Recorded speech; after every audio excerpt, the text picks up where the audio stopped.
Hey guys, आज अपने करने जाने वाले हैं sexual reproduction in flowering plants, वो भी एक शॉट में। ओके, कोशिश करेंगे जल्द से जल्द जितना फटाफट हो सके पूरा चैप्टर पढ़ने की, हर एक एनसीईआरटी की लाइन के ऊपर फोकस करते हुए समझेंगे और पढ़ेंगे। After completing you can go to the description, वहां पे लिंक होगा, डाउनलोड कर लीजिए पीडीएफ, और उसके बाद जो भी मैंने पढ़ाया उसको रिवाइज कीजिए और अपने आप को 100% प्रिपेयर कीजिए। चलो लेट्स स्टार्ट। यहां पे पहली ही बात यहां पे मुझे जो स्ट्राइक की है that is sexual reproduction. Sexual मतलब ही मेरे दिमाग में सेट हो गया है कि I need two things, one is a female, one is a male. तो चलो देखते हैं एनसीईआरटी क्या बोलती है। एनसीईआरटी हमें फोकस करवाती है सिर्फ और सिर्फ फ्लावरिंग प्लांट्स के ऊपर, मतलब कि एंजियोस्पर्म्स के ऊपर। हमें पता है कि किंगडम प्लांट 5 हिस्सों में बटे हुए, उसमें सबसे ज्यादा एबेंडेंट है and the most developed, okay, सबसे ज्यादा डेवलप्ड जो ग्रुप है वो अपना यही है, एंजियोस्पर्म। ओके, और सबसे ज्यादा पाए जाने वाले भी यही है। ओके, क्यों? क्योंकि ये प्रोड्यूस करते हैं फ्लावर्स। ओके, और फ्लावर ही वो साइट है जहां पे होने वाला है रिप्रोडक्शन। लेट्स सी कैसे होता है। ये होता है शुरू जब एक हार्मोनल चेंजेस आते हैं। आपने ऑक्सिन जिब्रेलिन का नाम सुना होगा, ठीक है, उसमें कुछ चेंजेस आएंगे, ठीक है। शूट को पता चलेगा कि हाँ यार अब मुझे फ्लावर बनना है, पर फ्लावर बनने के लिए सबसे पहले बनता है फ्लोरल प्रीमोर्डिया। अब फ्लोरल प्रीमोर्डियम के बारे में बात करें तो मतलब ये एक ऐसा पोर्शन है जो कि अब शूट डेवलप होके फ्लावर बनने के लिए तैयार हो रहा है। पूरा फ्लावर का अरेंजमेंट बनेगा which is called as your inflorescence, फिर छोटी छोटी कलियां बनेंगी which is called as your floral buds, and finally बनेगा आपका फ्लावर। चलो देखते हैं कि एक फ्लावर में होता क्या है, क्योंकि पूरा उसके बारे में डिस्कस कर रहे हैं, तो चलो बात करते हैं। सबसे पहला जो हिस्सा आ जाता है हमारे पास, that is basically called as your the first whorl. ठीक है, हम लोग यही बात ध्यान रखेंगे कि 4 वोल्स होते हैं, वोल्स पार्ट्स, हिस्से। हम लोग देखते हैं कि 4 वोल में से सबसे पहले आ जाता है आपका कैलिक्स। जो कैलिक्स होता है आउटर मोस्ट वोल होता है। एक इंडिविजुअल पार्ट को अपने बोलते हैं सेपल, सारे सेपल को इकट्ठा करें तो बन जाएगा कैलिक्स, ठीक है। The second whorl is called as your corolla. अब ये जो कोरोला होता है वो मेरा सेकेंड आउटर मोस्ट वोल है।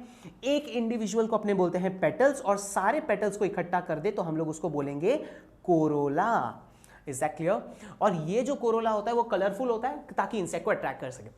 फिर आ जाता है हमारा third part is basically called as your androecium. हम लोग बात करें एंड्रोशियम के बारे में तो वो हो जाता है आपका मेल पार्ट। ओके, एंड्रोशियम सारे मेल को बोलते हैं, एक को अपने क्या बोलते हैं, स्टेमेन। सारे स्टेमेन को मिला देंगे तो एंड्रोशियम। अब स्टेमेन में भी 2 पार्ट होते हैं, दैट इज योर एंथर और दूसरा होगा फिलामेंट, डिस्कस करेंगे आगे। और जो चौथा वोल है that is called as your gynoecium. Okay, अब गाइनोशियम के बारे में बात करें तो वो है हमारी महिला मंडल, ठीक है। महिला मंडल, एक इंडिविजुअल महिला को हम लोग बोलते हैं पिस्टल। सारे पिस्टल इकट्ठा कर ले तो वो बन जाएगा हमारा गाइनोशियम। याद ये रखना है कि ऊपर के जो 2 वोल है उसको अपने नॉन एसेंशियल बोलते हैं, क्योंकि उसमें मेल फीमेल नहीं है, कुछ फ्यूजन नहीं होने वाला। जो मेन फ्यूजन होने वाला है वो है ये दोनों के ऊपर। So that's why we will be encountering only on this 2 points. हम लोग ये 2 पॉइंट्स के ऊपर बहुत ज्यादा फोकस डालेंगे। The first one is called as your androecium, फिर बात करेंगे हम लोग गाइनोशियम के बारे में डिटेल में, विस्तार पूर्वक। चलो देखते हैं। When I talk about an androecium is called as a male reproductive part. मैंने आपको पहले ही बता दिया। अब एंड्रोशियम के एक छोटे से एक इंडिविजुअल हिस्से को हम लोग बोलते हैं स्टेमेन। अब स्टेमेन के जो नंबर्स होते हैं, नंबर्स अलग अलग होते हैं, कुछ प्लांट में ज्यादा, कुछ में कम। लेंथ जो लंबाई होती है वो भी किसी में बहुत लंबे, किसी में छोटे एंथर्स हमें देखने को मिलती है, ठीक है। अब बात करें एक पर्टिकुलर स्टेमेन में क्या क्या होता है, तो एक स्टेमेन में हम लोग देखेंगे कि 2 हिस्से होंगे, एक ये ऊपर वाला बल्जी पोर्शन और एक जो बिल्कुल उसके नीचे इस तरीके से एक लंबा सा डंडा बनने वाला, ठीक है। तो ये जो ऊपर वाला पोर्शन है that is called as your anther, और जो नीचे वाला पोर्शन है that is basically called as your filament, जो लंबा डंडा है। तो चलो देखते हैं इंडिविजुअली क्या है। Filaments, whenever we are talking about filament, वो होता है बहुत लंबा सा पतला सा डंडा, ठीक है। वो डंडा क्यों इंपॉर्टेंट है? क्योंकि वो ही खाना और पानी ले जाएगा और ऊपर प्रेजेंट एंथर को प्रोवाइड करने वाला है, ओके। और बात करें ऊपर, तो चलो ऊपर एंथर से कनेक्टेड है, बट नीचे किसके साथ कनेक्टेड है? नीचे either it can be connected to thalamus और it can be connected to the petals, ठीक है। नाउ मैंने डंडे की बारे में बात कर ली, बात करेंगे वो ऊपर वाले पोर्शन के बारे में, एंथर के बारे में। एंथर अब क्या है? Anther is basically a bilobed structure, मतलब कि आप यदि एंथर को गौर से देखने की कोशिश करेंगे तो आपको पता चलेगा कि आपका जो एंथर होता है वो 2 हिस्सों में बटा हुआ है, मतलब कुछ इस तरीके से। बराबर, आप समझ सकते हो ना कि आपका एंथर ऐसे दो हिस्सों में बटा हुआ है, ठीक है। नाउ द सेकेंड थिंग जो बोला गया है कि हर एक लोब में दो थिका होते हैं, ये क्या है भैया? मतलब कि पहला तो आपका जो एंथर है वो दो हिस्सों में बटा हुआ है, ठीक है। अब ये जो एंथर दो हिस्सों में बटा हुआ है, एक को अपने बोलते हैं one lobe, this is second lobe, ठीक है। अब एक लोब में दो थिका होते हैं, मतलब दो पार्ट्स होंगे, ठीक है। और जो दूसरा लोब है उसमें भी दो थिका होंगे, तो कुल मिला के कितने थिका हो गए? आपके पास दो लोब होते हैं, एक लोब में दो थिका, तो दो लोब में चार चार थिका हमें देखने को मिलेंगे, ठीक है। So that's why they are called as your dithecous guys, please remember this words very carefully. Okay, तो आ जाओ, चलो देखते हैं कि ये एंथर और फिलामेंट एक दूसरे के साथ जुड़ते कैसे हैं। इसमें भी अलग अलग टाइप्स होते हैं। तो सबसे पहला जो टाइप आ जाता है दैट इज दिस वन। हम लोग देखेंगे कि फिलामेंट और एंथर जो है वो सिर्फ एक नीचे बेस में, सिर्फ नीचे, एंथर और फिलामेंट ये नीचे से जुड़ा हुआ है, सो दैट्स व्हाई नीचे से है, इसलिए इसको अपने बोलते हैं बेसिफिक्स्ड। Is that clear? फिर उसके बाद आ जाता है नेक्स्ट, पूरे एंथर के पूरे लेंथ में फिलामेंट है। आप डायग्राम पे जरा नोटिस कीजिए, पूरे फिलामेंट पे, पूरे एंथर पे अपना फिलामेंट मौजूद है। This is basically called as your adnate. Okay, then comes the third one. Third one is called as your dorsifixed. पहले मैं मतलब बता देता हूं, फिर पहले अपने नाम लिख देते हैं, फिर आगे बताते हैं। डॉर्सी मतलब डॉर्सल, पीछे वाले साइड में, मतलब आपका जो एंथर होगा, एंथर के पीछे वाले साइड में आपका फिलामेंट जुड़ा हुआ है।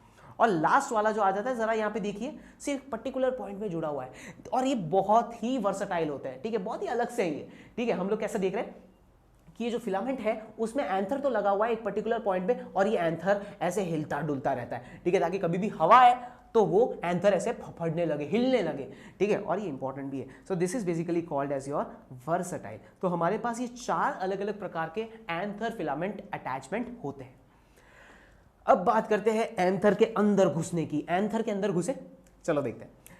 हम लोगों ने पहले ही एक चीज नोटिस कर ली कि हमारे पास टेट्रागोनल स्ट्रक्चर है। टेट्रागोनल कैसे हुआ मैंने आपको बता दिया, दो लोब, चार थिका, खत्म।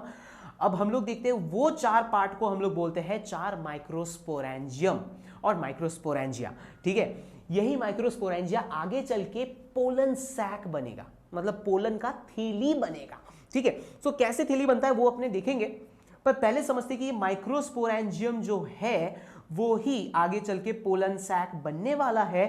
और हम लोग देखते हैं कि ये जो माइक्रोस्पोरेंजिया वो एंथर के पूरे लेंथ में मौजूद है। मतलब कि यदि माइक्रोस्पोरेंजिया के बारे में बात करूं तो ये एक माइक्रोस्पोरेंजिया होगा, ये दूसरा माइक्रोस्पोरेंजिया होगा, ये तीसरा माइक्रोस्पोरेंजिया होगा, और एक माइक्रोस्पोरेंजिया पीछे की तरफ, ठीक है। तो हम लोग देख रहे हैं ऐसे करके पूरे लेंथ में आपका माइक्रोस्पोरेंजिया मौजूद है, ओके।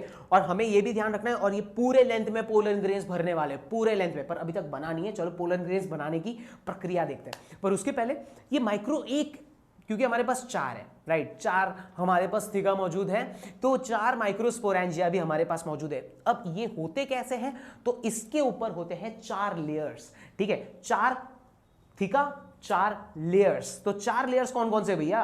सबसे पहला जो आ जाता है that is called as your epidermis. Epidermis, जरा फिगर की तरफ ध्यान दीजिए, एपिडर्मिस क्या है, तो सबसे बाहर की जो लेयर है उसको बोलते हैं epidermis. The second layer that is called as your endothecium. Endothecium जो होता है वो हम लोग बोलने जाए तो it is something like just next to the epidermis. Epidermis बाहर का लेयर, उसके अंदर एंडोथीशियम। फिर उसके बाद आ जाता है third layer which is called as your middle layers. क्यों लेयर्स बोल रहा हूं? क्योंकि 3 से 4 लेयर्स हमें देखने को मिलती है सिर्फ मिडल लेयर का, okay. And finally comes the fourth one that is called as your tapetum. अभी जो टेपिटम होता है वो सबसे अंदर वाला लेयर। So epidermis, endothecium, middle layer, tapetum, okay. 4 layers हो गए। अब इसमें से ये याद रखना है कि जो बाहर के जो 3 लेयर है वो एक काम में मदद करने वाला है, and that is called as your dehiscence. ये जो बाहर के जो 3 लेयर्स है वो देहिसेंस में मदद करने वाला है। अब ये देहिसेंस क्या होता है? जब अपना पोलन ग्रेन मैच्योर हो जाएगा, एंथर मैच्योर हो जाएगा, फिर वो बर्स्ट कर जाता है, that is called as your dehiscence. और ये बाहर के 3 layer that is your epidermis, endothecium and middle layer, they will help in dehiscence. तो ये एक इसकी प्रॉपर्टी हो गई। अब बात करते भाई टेपिटम की बात क्यों नहीं की? करते हैं। टेपिटम के बारे में बात करें तो हम लोग देखते हैं कि वो सबसे अंदर का लेयर होता है। वो मुझे पहले से पता है, कुछ नया बताओ। हम लोग देखेंगे कि वो नरिशमेंट देता है, साथ ही साथ वो कुछ सिक्रीशन भी करता है, ओके। कुछ सिक्रीशन करेगा, कुछ एंजाइम्स प्रोड्यूस करेंगे, ओके। सो इंपॉर्टेंट है। Now when I talk about yes the tapetum, they are having a dense cytoplasm. कभी भी ये शब्द सुनो ना, डेंस साइटोप्लाज्म, तो एक चीज याद रख लेना कि इस जगह पे इनकी जो एक्टिविटी होती है उसकी एक्टिविटी बहुत ज्यादा होती है, activity is very high. Okay, क्यों हाई है? क्योंकि भाई एंजाइम्स बनाने हैं, नरिशमेंट प्रोवाइड करना है, पोलन ग्रेन्स के लिए बहुत काम है उसके पास। And the next thing is they are having more than one nucleus, एक से भी ज्यादा न्यूक्लियस मौजूद होता है। Now when I basically talk about this tapetum, अब टेपिटम के अंदर क्या होगा? टेपिटम के अंदर होगा कुछ स्पेशलाइज्ड सेल्स, और उस स्पेशलाइज्ड सेल्स के गुच्छों को हम लोग बोलते हैं स्पोरोजिनस टिश्यूज। और ये स्पोरोजिनस टिश्यूज के एक एक सेल्स को अपने बोलते हैं स्पोरोजिनस सेल्स। याद रखना है, they are right now in a diploid condition, मतलब ये अभी 2n स्टेज में है, पूरे क्रोमोसोम मौजूद है, कोई दिक्कत नहीं, ठीक है। So they are called as your sporogenous cells. आ जाओ नेक्स्ट। अब ये स्पोरोजिनस सेल्स को हमें बहुत कुछ करना है भाई। ये स्पोरोजिनस सेल्स को हम लोग दूसरे बहुत सारे नाम से बोलते हैं। एक तो आप बोल सकते हो स्पोरोजिनस सेल्स बोल सकते हो, एक आप बोल सकते हो माइक्रोस्पोर मदर सेल बोल सकते हो, या फिर दूसरा नाम हो जाता है पोलन मदर सेल बोल सकते हो। एनसीईआरटी खास करके ये पीएमसी करके वर्ड यूज करती है, पोलन मदर सेल करके वर्ड यूज करती है बहुत ज्यादा, ठीक है। इसको आपको करना है मियोटिक डिवीजन, और मियोसिस होने के बाद आपको मिलेगा microspore tetrad. Okay, microspore tetrad क्या है, जरा इसको अपने डायग्राम में समझते हैं। तो हम देखेंगे कि यहां पे अपने पास होगा एक PMC. Okay, this is basically called as your PMC, pollen mother cell हमारे पास मौजूद होंगे। अब ये जो पोलन मदर सेल है हमारे पास, ये करेगा सबसे पहले मियोसिस 1। ओके, ये करेगा मियोसिस 1, और मियोसिस 1 के बाद ऑफ कोर्स ये बनेंगे 2 सेल्स, ठीक है। फिर उसके बाद ये करेगा मियोसिस 2, और मियोसिस 2 बनने के बाद ऑफ कोर्स ये बन जाएंगे 4 सेल्स का गुच्छा, बराबर। और ये 4 सेल्स के गुच्छों को हम लोग बोलते हैं माइक्रोस्पोर टेट्राड। क्या बोलते हैं हम लोग? माइक्रोस्पोर टेट्राड, ठीक है। और ये माइक्रोस्पोर टेट्राड जो अब बन चुका है, याद रखना ये लोग अभी भी चिपके हुए हैं। इसको अभी मैं पोलन ग्रेन नहीं बोल रहा हूं, माइक्रोस्पोर टेट्राड बोल रहा हूं। ये प्रोसेस को हम लोग बोलते हैं माइक्रोस्पोरोजेनेसिस। ओके, माइक्रोस्पोरोजेनेसिस क्यों बोल रहा हूं? माइक्रोस्पोरो का मतलब हो जाता है माइक्रोस्पोर, और जेनेसिस का मतलब क्या हो जाता है? टू प्रोड्यूस और टू सिंथेसाइज। ओके, सिंथेसिस करना है हमें, बनाना है हमें, ठीक है। तो हम लोगों ने क्या किया, एक पोलन मदर सेल से हम लोगों ने 4 माइक्रोस्पोर्स बना लिए हैं। ओके, अब क्या होने वाला है, हम लोग देखेंगे कि एंथर होंगे मैच्योर। अब एंथर मैच्योर होगा तो कायदेसर सी बात है पोलन ग्रेन्स मैच्योर होने वाले, और हम लोग देखेंगे कि माइक्रोस्पोर जो है वो डिसोशिएट होके पोलन ग्रेन्स बन जाते हैं। डायग्राम में समझे, ज्यादा समझ में आएगा। हम देखते हैं कि मैंने अभी बात की थी टेपिटम के बारे में। टेपिटम एक एंजाइम प्रोड्यूस करता है, that is basically called as your callase, ठीक है। ये जो कैलेस एंजाइम है, ये कैलेस एंजाइम क्या करेगा, ये आपके जो 4 माइक्रोस्पोर है उसको छुट्टे कर देगा, ठीक है। उनको क्या कर देगा, डिसोशिएट करवा देगा, और अब जो आपके पास मौजूद है, this is basically 4 pollen grains. Is that clear? अब मैं इसको पोलन ग्रेन करके नाम दे सकता हूं, ठीक है। अब ये माइक्रोस्पोर था, अब पोलन ग्रेन बन चुका है। कब बनेगा? जब मेरा एंथर मैच्योर होगा, ठीक है। सो आपके पास बन जाते हैं 4 पोलन ग्रेन्स। पर याद रखना है कि अभी भी ये पोलन ग्रेन्स अच्छे से बने नहीं है, इसके बाहर अभी लेयर्स भी बनाने हैं। कौन से लेयर्स, चलो देखेंगे एक एक करके। ओके, तो ये जो एक माइक्रोस्पोरेंजियम है उसके अंदर अभी हजारों पोलन ग्रेन्स होंगे। अब जब पोलन ग्रेन्स बन चुके हैं तो हम ये माइक्रोस्पोरेंजियम को क्या नाम दे देंगे? अब ये माइक्रोस्पोरेंजियम को नाम दे देंगे पोलन सैक। क्या नाम दे देंगे? पोलन सैक, ठीक है। मैंने आपको ये पहले ही बताया था। एंड हजारों पोलन ग्रेन्स आ चुके हैं, डेहिसेंस होगा और सारे पोलन ग्रेन्स बाहर। बट मैंने अभी बताया कि भाई पोलन ग्रेन्स के बाहर लेयर्स बनाने, तो इस चीज पे ध्यान देंगे कि जो आपका पोलन ग्रेन होगा वो जनरली तो स्फीयरिकल होता है, गोल होता है, कोई दिक्कत नहीं, और साइज भी काफी छोटी होती है, लगभग 25 से 50, 25 टू 50 माइक्रोमीटर्स के आसपास होती है, बहुत छोटे छोटे से होते हैं। Okay, and important factor is कि इसके बाहर लेयर्स बनने वाले हैं, वो भी 2। So they are having 2 walls and that is called as your exine and intine. चलो जरा समझते हैं एक्साइन क्या है। Whenever we are talking about exine, वो बाहर का लेयर है, नाम से पता चल गया होगा, एक्स मतलब बाहर, इन मतलब अंदर, है ना। सो एक्साइन बाहर वाला लेयर, अंदर इंटाइन होगा। सो जो एक्साइन होता है वो हमारा हार्ड आउटर मोस्ट लेयर है, ये ध्यान रखेंगे, ठीक है। और ये क्यों हार्ड है? Because of स्पोरोपोलन। इन सबसे ढीठ आप बोल सकते हो ऑर्गेनिक कंपाउंड है। इसको एंजाइम से कोई फर्क नहीं पड़ता, इसको एंजाइम से कोई फर्क नहीं पड़ता, स्ट्रॉन्ग टेम्परेचर से कोई फर्क नहीं पड़ता, आप स्ट्रॉन्ग एसिड दे दो कोई फर्क नहीं पड़ता, एल्कलाइन डाल दो, जो डालना है डाल दो यार, इसको कोई फर्क ही नहीं पड़ेगा। And that's why your pollen grains are preserved as fossils. इसलिए क्या होता है, आपके जो पोलन ग्रेन्स होते हैं वो हजारों साल तक ऐसे ही बिल्कुल एक फॉसिल की तरह रह जाते हैं, क्योंकि बाहर स्पोरोपोलोनिन है। ठीक है, now when we talk about कुछ कुछ स्पॉट्स, ओके, कुछ ऐसे स्पॉट्स होते हैं जहां पे आप यहां पे देख सकते हो, मैंने यहां पे एक सर्कल किया हुआ है, यहां पे भी एक सर्कल कर रहा हूं। ओके, सो कुछ स्पॉट्स पे जो हमारा एक्साइन होता है ना वो नहीं होता, मतलब उस जगह पे स्पोरोपोलोनिन नहीं होती, तो मतलब एक्साइन भी नहीं होता। ओके, तो वो खाली जगह होती है, एक छेद जैसा हमें दिखता है, तो वो जो छेद है उसको हम लोग बोलते हैं हमारा जर्म पोर, याद रहेगा। ठीक है, कुछ स्पॉट्स पे स्पोरोपोलोनिन नहीं होता, मतलब एक्साइन नहीं होता, तो हम लोग देखेंगे कि उस छोटे छोटे छेदों को हम लोग बोलते हैं जर्म पोर। ठीक है, और सारे एक्साइन का जितने भी एक्साइन है सबके अपने अपने पैटर्न्स होते हैं और अपने अपने डिजाइन्स होते हैं। चलो आगे बात करते हैं हमारे इंटाइन के बारे में कि इंटाइन एग्जैक्टली क्या होता है। Okay, so whenever we are talking about intine, वो हमारा इनर वॉल है, अंदर का दीवार है, बाहर तो एक्साइन था, अंदर इंटाइन है। ठीक है, पतला सा होता है और कंटिन्यूअस होता है। कंटिन्यूअस मतलब जो उसकी थिकनेस होती है वो बिल्कुल इवनली स्प्रेडेड आउट होती है। इंपॉर्टेंट चीज ये याद रखना है कि they are made up of cellulose and pectin, ये दो शब्दों को कभी नहीं भूलना है, सेल्यूलोज और पेक्टिन से बने हुए। ठीक है, now when I talk about a pollen grain, हमें पता है कि भैया जी एक पोलन ग्रेन में तो एक ही न्यूक्लियस था।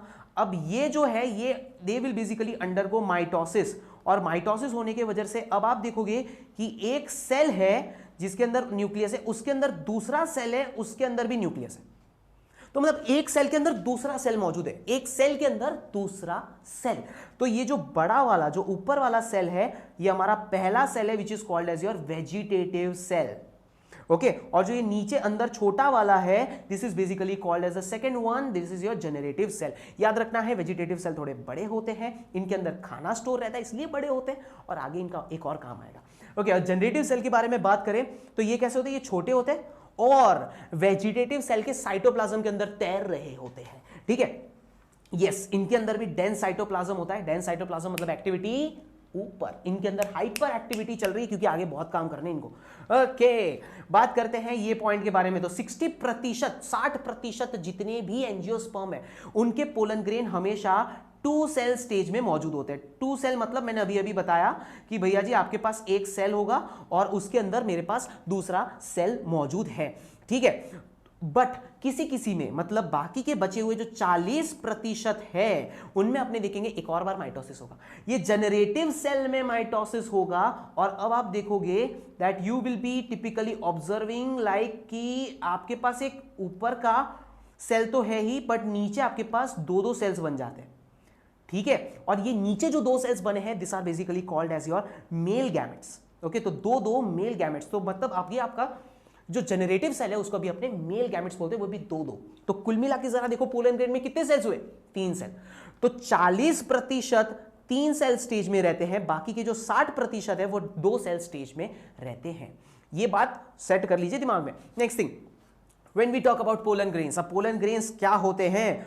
पोलन ग्रेन्स जैसे ही बन चुके हैं, अब डेhiscence भी हो चुका है, पोलन ग्रेन्स बाहर आ चुके हैं, अब वो जिंदा है, उसको मरने से पहले फीमेल के ऊपर चढ़ना है, राइट, फीमेल के स्टिग्मा तक पहुंचना है, ये उसका भी टारगेट है, अभी उसका यही एकमात्र टारगेट है। तो हम लोग क्या देखते हैं, मरने से पहले यस, मरने से पहले उसको स्टिग्मा के ऊपर लैंड करना है। Okay, and that period is called as your viability, जिंदा रहने का ड्यूरेशन। अब यहां पे हम लोग क्या देखेंगे कि अलग अलग अपने वेरिएशंस देखते हैं, बहुत सारे वेरिएबिलिटी बहुत सारी है। ओके, जिसमें से हमें ये ध्यान रखना है कि किसी की वायबिलिटी सिर्फ 30 मिनट की होती है, सिर्फ 30 मिनट्स तक जिंदा रहे, यदि फीमेल तक पहुंचे तो ठीक है, नहीं पहुंचे तो गए। ओके, उसके एग्जाम्पल हो जाते हैं आपके rice, wheat, paddy et cetera. Okay, और किसी की viability like your leguminosae, solanaceae and rosaceae, उनकी वायबिलिटी महीनों तक वो जिंदा रहते हैं, उनकी पोलन ग्रेन्स। ठीक है, ओके, अब पोलन ग्रेन्स जो होते हैं वो बहुत, उनके अंदर न्यूट्रिशन भरपूर रहता है और इंसान इसी चीज का फायदा उठा लेती है। हम लोग इसको क्या करते हैं, इसका टैबलेट्स बनाते हैं। ओके, टैबलेट्स बनाते हैं, सिरप बनाते हैं, सप्लीमेंट्स की तरह यूज कर देते हैं फॉर योर एथलीट्स। एथलीट्स के लिए एक सप्लीमेंट की तरह बिहेव करता है, सिर्फ एथलीट्स ही नहीं बल्कि रेस हॉर्सेस के लिए भी। ओके, और कभी कभार हम लोग देखते हैं एक स्पेशल जगह होती है which is called as your pollen banks. Okay, ये पोलन बैंक्स में क्या होता है, पोलन बैंक्स में हम लोग देखेंगे कि पोलन को स्टोर करके रखते हैं, कहां पे स्टोर करके रखते हैं? लिक्विड नाइट्रोजन में स्टोर करते हैं एट -196 डिग्री सेल्सियस में, which is called as your cryopreservation. Okay, इसको अपने बोलते हैं क्रायो प्रिजर्वेशन। और फिर जब जरूरत होगी, किसी के साथ हाइब्रिडाइजेशन करनी होगी, तो तब अपने यूज कर लेंगे। नेक्स्ट थिंग आ जाता है, सब अच्छे नहीं होते, कुछ कुछ अपने एलर्जिक भी होती है। हम लोग देखते हैं कि पार्थेनियम, जिसको कॉमनली बोला जाता है कैरेट ग्रास, ये कैरेट ग्रास बहुत सारे लोगों के लिए एलर्जिक होती है। ओके, हम देखते हैं कि यदि ये एलर्जी बार बार रह जाती है, आपको पता है बहुत सारी छींकें आती है, रैशेस होता है, और यदि ये काफी लंबे टाइम तक चला तो उस पर्टिकुलर बंदे को रेस्पिरेटरी डिसऑर्डर्स हो सकते हैं, such as asthma, bronchitis etcetera. तो हमने पूरा मेल समझ लिया भाई। ओके, हमारा पूरा मेल हो चुका है खत्म। तो चलो नीट के कुछ क्वेश्चन सॉल्व करते हैं, फटाफट देखते हैं। Okay, what is the function of jump or? Jump or का काम क्या है? जंप ओर का काम क्या है? मतलब हमने देखा था कि अपने पास पोलन ग्रेन है और उसके बाहर एक्साइन मौजूद है, पर कुछ कुछ जगह पे स्पॉट्स पे खाली थी। ठीक है, तो क्वेश्चन ये कि ये जंप ओर का काम क्या है? तो जंप ओर का काम है पोलन ट्यूब बनाने में। So your answer will be B. आगे चल के इसमें से ना एक ट्यूब बनेगा। Okay, that is called as pollen tube. वो बनाने के लिए जंप ओर बहुत इंपॉर्टेंट है। नेक्स्ट, यहां पे से हमें बोलना है कि कौन सा स्टेटमेंट गलत है, कौन सा स्टेटमेंट गलत है। वेजिटेटिव सेल लार्ज होते हैं, हां जी ये करेक्ट है। फिर पोलन ग्रेन की वायबिलिटी मंथ तक रहती है, ये भी करेक्ट है। इंटाइन जो होता है वो सेल्यूलोज और पेक्टिन से बना है, ये भी करेक्ट है। तो ऑफ कोर्स लास्ट वाला ही गलत होगा। ठीक है, 2 सेल स्टेज में हम लोग देखते हैं डबल फर्टिलाइजेशन नहीं होता। किसने बोला? फिर भी होगा, भले 2 सेल स्टेज हो पोलन ग्रेन, फिर भी डबल फर्टिलाइजेशन होगा। सो your answer will B D. Next thing, कौन सा करेक्ट है? Correct, okay, outer layer intine, ये तो स्टेटमेंट गलत है। Okay, sporogenous tissue is haploid, नहीं, वो डिप्लॉइड होते हैं क्योंकि आगे चल के मियोसिस होगा। नेक्स्ट, एंडोथीशियम जो होता है दे प्रोड्यूसेस द माइक्रोस्पोर, ये भी गलत है क्योंकि endothecium is just a layer man. Okay, and the last one is your tapetum. Tapetum nourishes the developing pollen grain. Yes, this is the correct answer, यही बोलती है एनसीईआरटी। और लास्ट वाला, ओके, इसमें से कौन सा विच इज नॉट ट्रू, मतलब कौन सा फॉल्स है? Tapetum help in dehiscence of, okay, which of the following statement is not true, मतलब कौन सा स्टेटमेंट गलत है? कौन सा स्टेटमेंट गलत है मतलब कि फॉल्स है? Tapetum help in dehiscence of anther, ये ही तो स्टेटमेंट गलत है, उसका काम तो नरिशमेंट होता है। So your answer will be A. Okay, so इधर तक हो चुका है हमारा मेल खत्म। चलो फीमेल के ऊपर थोड़ा फोकस करते हैं। ओके, सो गाइनोशियम, गाइनोशियम मतलब अपना कौन सा पार्ट हो जाता है? हमारे फीमेल पार्ट हो जाते हैं। अब फीमेल के एक इंडिविजुअल को, ठीक है, gynoecium is a whole whorl, but उसमें से सिर्फ एक फीमेल को हम लोग बोलते हैं पिस्टल। और यदि एक ही पिस्टल हो उस फ्लावर पे तो हम लोग उसको बोलेंगे मोनोकार्पेलरी, और यदि एक से ज्यादा पिस्टल हो तो हम लोग उसको बोलेंगे मल्टी कार्पेलरी। ठीक है, जैसे फॉर एग्जांपल यहां पे हिबिस्कस का एक एग्जांपल दिया गया है, जरा ऊपर काउंट कीजिए, there are basically 5 pistil, so that's why this will be called as your pentacarpellary. Okay, Whereas when I talk about यदि मल्टी कार्पेलरी होते भी है, बहुत सारे कार्पल्स होते भी हैं, तो भी उसमें 2 कंडीशन आ जाते हैं। एक, यदि सारे पिस्टल जुड़े हुए हो then it will be called as your syncarpous, जैसे कि यहां पे पपावीर में आपको देखने को मिल जाएगा। एंड कभी कभार पिस्टल जो होते हैं वो फ्री होते हैं। ठीक है, जैसे आप यहां पे मिशेलिया में देख सकते हो, मिशेल में आप देख सकते हो they are just free, right, ये एकदम खुले खुले से। So this is basically called as your apocarpous type of condition. तो ये सारी फीमेल के बारे में जनरल बात हो गई। आज हम बात करते हैं कि एक पिस्टल में क्या होता है। When I talk about one single pistol, इसमें 3 सबसे इंपॉर्टेंट पार्ट्स हो जाते हैं। सबसे पहले आ जाता है आपका स्टिग्मा। स्टिग्मा इज बेसिकली वो प्लेटफॉर्म है जहां पे पोलन ग्रेन आके गिरने वाला है या जहां पे पोलन ग्रेन आने वाले हैं। Next thing that comes is the style. Style के बारे में बात करें तो स्टाइल एक बहुत ही लंबा सा ऐसे पाइप जैसा स्ट्रक्चर होता है जो ऊपर के स्टिग्मा को नीचे के ओवरी के साथ कनेक्ट करता है। And the last one that is your ovary, सबसे नीचे वाला बल्जी पोर्शन है हमारा, एकदम फूला फूला सा पोर्शन, और वहीं पे सारी दुर्घटना घटने वाली है। ठीक है, चलो देखते हैं कैसे कैसे हमें इसके अंदर के पार्ट्स के बारे में समझना है और कैसे करके इसके अंदर एक फीमेल गैमेटोफाइट बनने वाली है। सबसे पहले when I talk about this is an ovary, for an example this is basically an ovary. Okay, तो ओवरी के अंदर का जो पूरा रीजन है that is basically called as your locule. Okay, या फिर आप बोल सकते हो ओवेरियन कैविटी और अ लोक्यूल, अंदर के रीजन को। नाउ यही लोक्यूल में हम लोग देखेंगे ओवेरी के अंदर होगा आपका एक placenta. So you will be basically having a placenta inside your ovary, और इसी प्लेसेंटा से हम लोग क्या देखेंगे, इसी प्लेसेंटा से हम लोग देखेंगे कि एक छोटा सा रीजन अराइज होगा। ओके, और उधर से ही हमारे पूरे ओव्यूल बनने वाले हैं। तो बात ये आ जाती है कि सर जी ये जो अंदर के ओव्यूल बनते हैं वो कैसे बनते हैं, और ये ऐसे तब बढ़िया वाला जो स्ट्रक्चर मैंने ड्रॉ किया है वो स्ट्रक्चर कैसे बनेगा वो अभी समझने की बात आ जाती है। ठीक है, so this is all about the point कि हम लोग देखेंगे ओवेरी, ओवेरी के अंदर हम लोग देखेंगे प्लेसेंटा मौजूद होगा और उसी प्लेसेंटा से हम लोग देखेंगे ओव्यूल आएगी। अब यदि एक ओवेरी में एक ओव्यूल होता है तो हम लोग उसके भी कुछ एग्जांपल्स देखते हैं, that is your wheat, paddy, mango, इन सब में एक ओवेरी में सिर्फ एक ही ओव्यूल होता है। बट ऐसे बहुत सारे और भी प्लांट्स हैं जिनमें एक ओवेरी के अंदर बहुत सारे ओव्यूल्स प्रेजेंट है। Example is your papaya, watermelon, orchids etcetera. तो चलो देखते हैं कि एग्जैक्टली ये बनने कैसे वाले, what is this structure all about. तो हम लोग देखते हैं सबसे पहली शब्द जो अपने को समझना है दैट इज फ्यूनिकल और हीलम, वो मैं आपको मेरे डायग्राम से बताऊंगा। तो यहां पे आप देख सकते हो ये नीचे वाला जो पोर्शन था ये तो चलो ये हमारा प्लेसेंटा था, बराबर, ये हमारा प्लेसेंटा था। अब ये जो ऊपर वाला पोर्शन था this was basically our ovule, and now the point that comes is ये प्लेसेंटा और ओव्यूल को जो जोड़ रहा है एक डंडा, ठीक है, that is basically called as your funicle.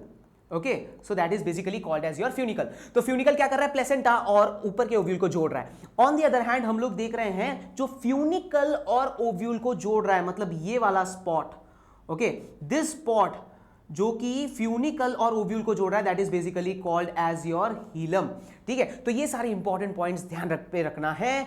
Next thing, अब पूरा का पूरा जो मैंने ओव्यूल ड्रॉ किया था उसका उल्टा डायग्राम आप यहां पे देख सकते हो। ठीक है, पूरा उल्टा डायग्राम आप देख सकते हो। So what I am seeing, हम ऐसा देख रहे हैं कि इसके अंदर एक या दो प्रोटेक्टिव कोटिंग मौजूद होती है। यू कैन बेसिकली ऑब्जर्व, ये मेरा बाहर का कोट यहां पे आप देख सकते हो, this is basically the first layer. ठीक है, और उसी के अंदर हम लोग देखते हैं हमारा सेकेंड लेयर भी मौजूद है। ओके, सो ये जो दो कोट्स हैं this are basically called as your integument. बाहर वाले को हम लोग बोलेंगे आउटर इंटीग्यूमेंट और अंदर वाले को हम लोग बोलेंगे इनर इंटीग्यूमेंट। ओके, और ये इंटीग्यूमेंट पूरा कवर भी नहीं कर देता, ऊपर की तरफ देखिए एक छोटा सा छेद मौजूद है। ठीक है, तो वो जो छेद है उसको हम लोग बोलते हैं माइक्रोपाइल, उसको अपने क्या बोलते हैं, माइक्रोपाइल। डन। और ये पूरे रीजन को, जैसे कि मैं आपको बताने जाऊं तो ये जो पूरा रीजन है जहां पे ये माइक्रोपाइल मौजूद है, ये पूरे रीजन को हम लोग नाम देते हैं that is called as your micropylar pole. ठीक है, so that is called as your micropylar pole. और माइक्रोपाइलर पोल के जस्ट ऑपोजिट, जस्ट उसके बिल्कुल अपोजिट साइड में हम लोग ये नीचे वाले रीजन को नाम दे देते हैं चैलेजाल पोल। तो ये सारी बात आ जाती है आपकी एक टिपिकल ओव्यूल के अंदर, ये सारी चीजें आती है।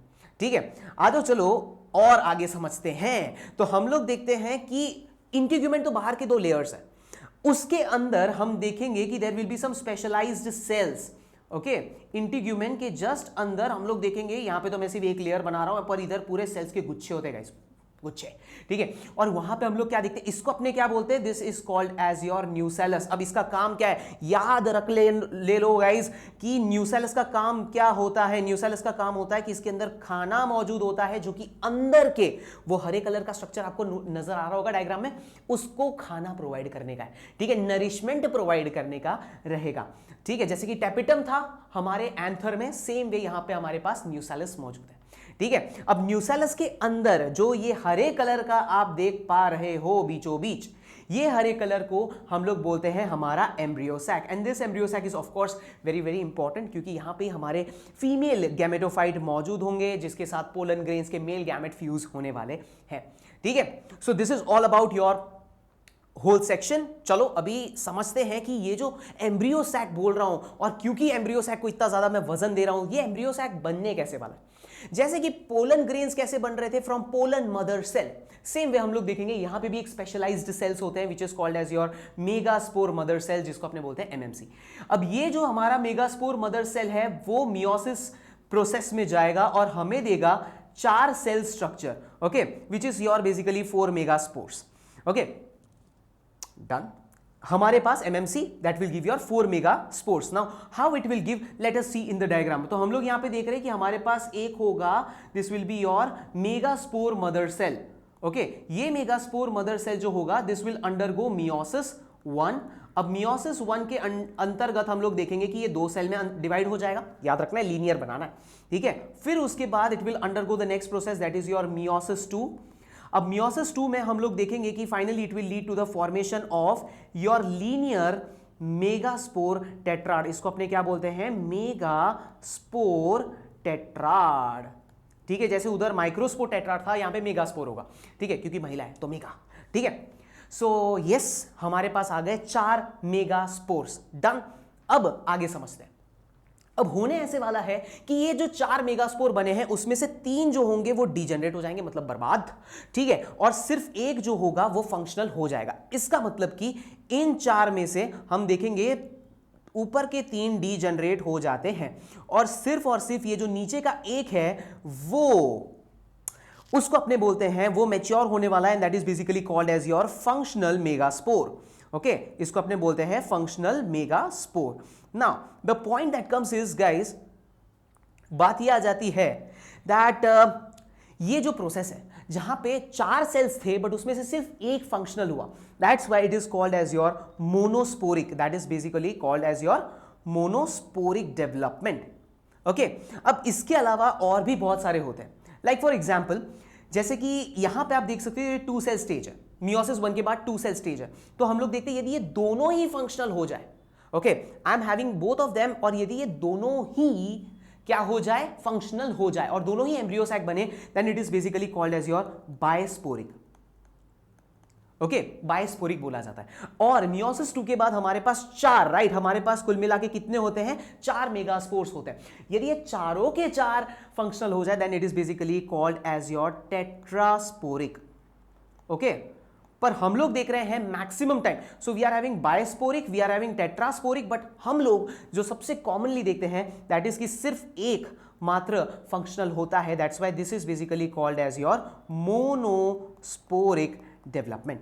ठीक है, तो ये हो गया हमारा मोनोस्पोरिक डेवलपमेंट खत्म। अब चलो जरा बात करते हैं कि आगे क्या करना है। हमारे पास एक फंक्शनल मेगास्पोर है, अब वो फंक्शनल मेगास्पोर में हम लोग देखेंगे अंधाधुन माइटोसिस होगा, पहले 2 न्यूक्लियस बनेंगे, फिर 4 न्यूक्लिएटेड, फिर उसके बाद फाइनली 8 न्यूक्लियस बन जाएगा। अब ये कैसे बनेगा और फाइनली आपका एम्ब्रियो सेक डेवलप होने वाला है, सेल वॉल बनने वाला है, सब कुछ अपने समझेंगे with the help of diagram. चलो, तो यहां पे हमारे पास है एक फंक्शनल मेगास्पोर, राइट, यहां पे हम लोग देख रहे हैं this is basically your functional megaspore. Now what will happen, it will undergo the mitosis, पहला mitosis, okay, it is the first mitosis। तो हम लोग देखेंगे कि माइटोसिस में भी सिर्फ कैरियोकाइनेसिस होगा और बीच में 2 न्यूक्लियस बन जाएंगे। ठीक है, उसके बाद हम लोग क्या देखेंगे कि ये जो 2 न्यूक्लियस है, ये 2 न्यूक्लियस अपने अपोजिट पोल्स में चले जाते हैं। अपोजिट पोल्स मतलब एक ऊपर चला जाएगा, एक नीचे चला जाएगा। ठीक है, तो हम लोगों को ये पता चल गया कि हाँ जी ये बिल्कुल ये 2 साइड में चले गए। ठीक है, they basically move to the opposite poles. Now what will happen is, now they will undergo again the second mitosis. ये दूसरा माइटोसिस हमें करना है। दूसरे माइटोसिस में मैं देखूंगा वापस से वही सीन है कि भैया जी ऊपर 2 न्यूक्लियस बन गए, नीचे 2 न्यूक्लियस बन गए। अब अपने देखेंगे कि इसके बाद होगा हमारा थर्ड माइटोसिस। ठीक है, ये हमारा तीसरा माइटोसिस होने वाला है। तो ये थर्ड माइटोसिस के बाद हम देखेंगे I will be having a single cell containing 4 nucleus at the top and 4 nucleus at the bottom. उसके बाद अब आएगा हमारा नेक्स्ट प्रोसीजर जिसको अपने बोलते हैं रीअरेंजमेंट। ओके, हमें अंदर के हर एक चीजों को रीअरेंज करना है। कैसे रीअरेंज होगा जरा देखिएगा, यहां पे हम लोग देखेंगे कि जो न्यूक्लियस होगा वो बीच में आ जाएगा ऊपर वाले के साइड से, और नीचे से एक बीच में आ जाएगा। ओके, ऊपर 4 थे, नीचे 4 थे। ठीक है, तो ऊपर 4 में से एक को बीच में भेज दो और नीचे के जो 4 न्यूक्लियस है उसमें से एक को बीच में भेज दो। सो अब जो स्ट्रक्चर बनेगा जरा नोटिस कीजिएगा, हम देखेंगे ऊपर बनेंगे 3 न्यूक्लियस, नीचे रहेंगे 3 न्यूक्लियस और बीच में आ चुके हैं हमारे 2 न्यूक्लियस। जैसे ये बन जाए तुरंत हम लोग क्या देखेंगे कि इसके इर्द गिर्द बनने लगेगा हमारा सेल वॉल। मैंने अभी आपको बताया था कि of course we will be basically observing that it will lead to the formation of cell wall. Yes, तो यहां पे अपने देखेंगे ये बन गया, ये बन गया, ये बन गया, इधर एक सेल वॉल बना दो, सेल वॉल बना दो, ये बना दो, बस। ओके, सो हम लोग देख रहे हैं कुछ इस तरीके का सेल वॉल फॉर्मेशन हो जाएगा और ये आपका एक अच्छी तरीके से डेवलप हो चुका है, आपका एम्ब्रियो सेक डेवलप हो चुका है। तो आ जाओ चलो समझते हैं। यहां पे हम लोगों ने देख लिया कि yes we have basically got an 8 nucleated stage. Okay, जहां पे हम लोग देख रहे हैं कि अच्छी तरीके से सबका ऑर्गेनाइजेशन हो रहा है और फाइनली हमारे पास एक टिपिकल गैमेटोफाइट आ चुका है। अब उसमें से भी मैंने आपको पहले ही बता दिया है कि ऊपर 3 न्यूक्लियस है, नीचे 3 न्यूक्लियस थे, उन्होंने अपना सेल वॉल बना लिया, तो ऊपर 3 सेल है, नीचे 3 सेल है, और बीच के 2 न्यूक्लियाई रह जाते हैं। ठीक है, सो वो जो 2 न्यूक्लियाई रह रहा है, जो बीच में जो मौजूद है, that is basically called as your central cell. Just look at the diagram, ऊपर हमारे पास 3 मौजूद है, नीचे हमारे पास यहां पे 3 मौजूद है, और बीच में आपके पास ये जो पूरा का पूरा इतना बड़ा सेल है, that is basically called as your central cell. Okay, तो हमारे पास कुल मिला के इन शॉर्ट अभी सब कुछ बन चुका है। ओके, हमने सब कुछ बना दिया है। ओके, अब बात आती है नेमिंग की। यदि आप गौर से थोड़ा ऑब्जर्व करेंगे तो यू विल बेसिकली ऑब्जर्व कि ऊपर के 3 सेल है, नीचे के 3 सेल है, हो गए 6। ठीक है, और बीच में तो पूरा एक बड़ा सा एक सेल बन चुका है, तो कुल मिला के हो गए हमारे पास 7 सेल। और इन 7 सेल में कितने न्यूक्लियस थे टोटल? हमारे पास स्टार्टिंग में कितने थे? 8 न्यूक्लियस थे, बट सेल है सिर्फ 7। So that's why this is called as your 8 nucleated and 7 celled stage. Okay, and now let's talk about the labelling. हमें लेबलिंग के ऊपर बहुत ध्यान देना है गाइस। ठीक है, we have to basically understand the labelling. सबसे पहले ये चालेजार पोल को समझ लेना कि ऊपर वाला रीजन चालेजार एंड है और नीचे वाला रीजन माइक्रोपाइलर एंड है।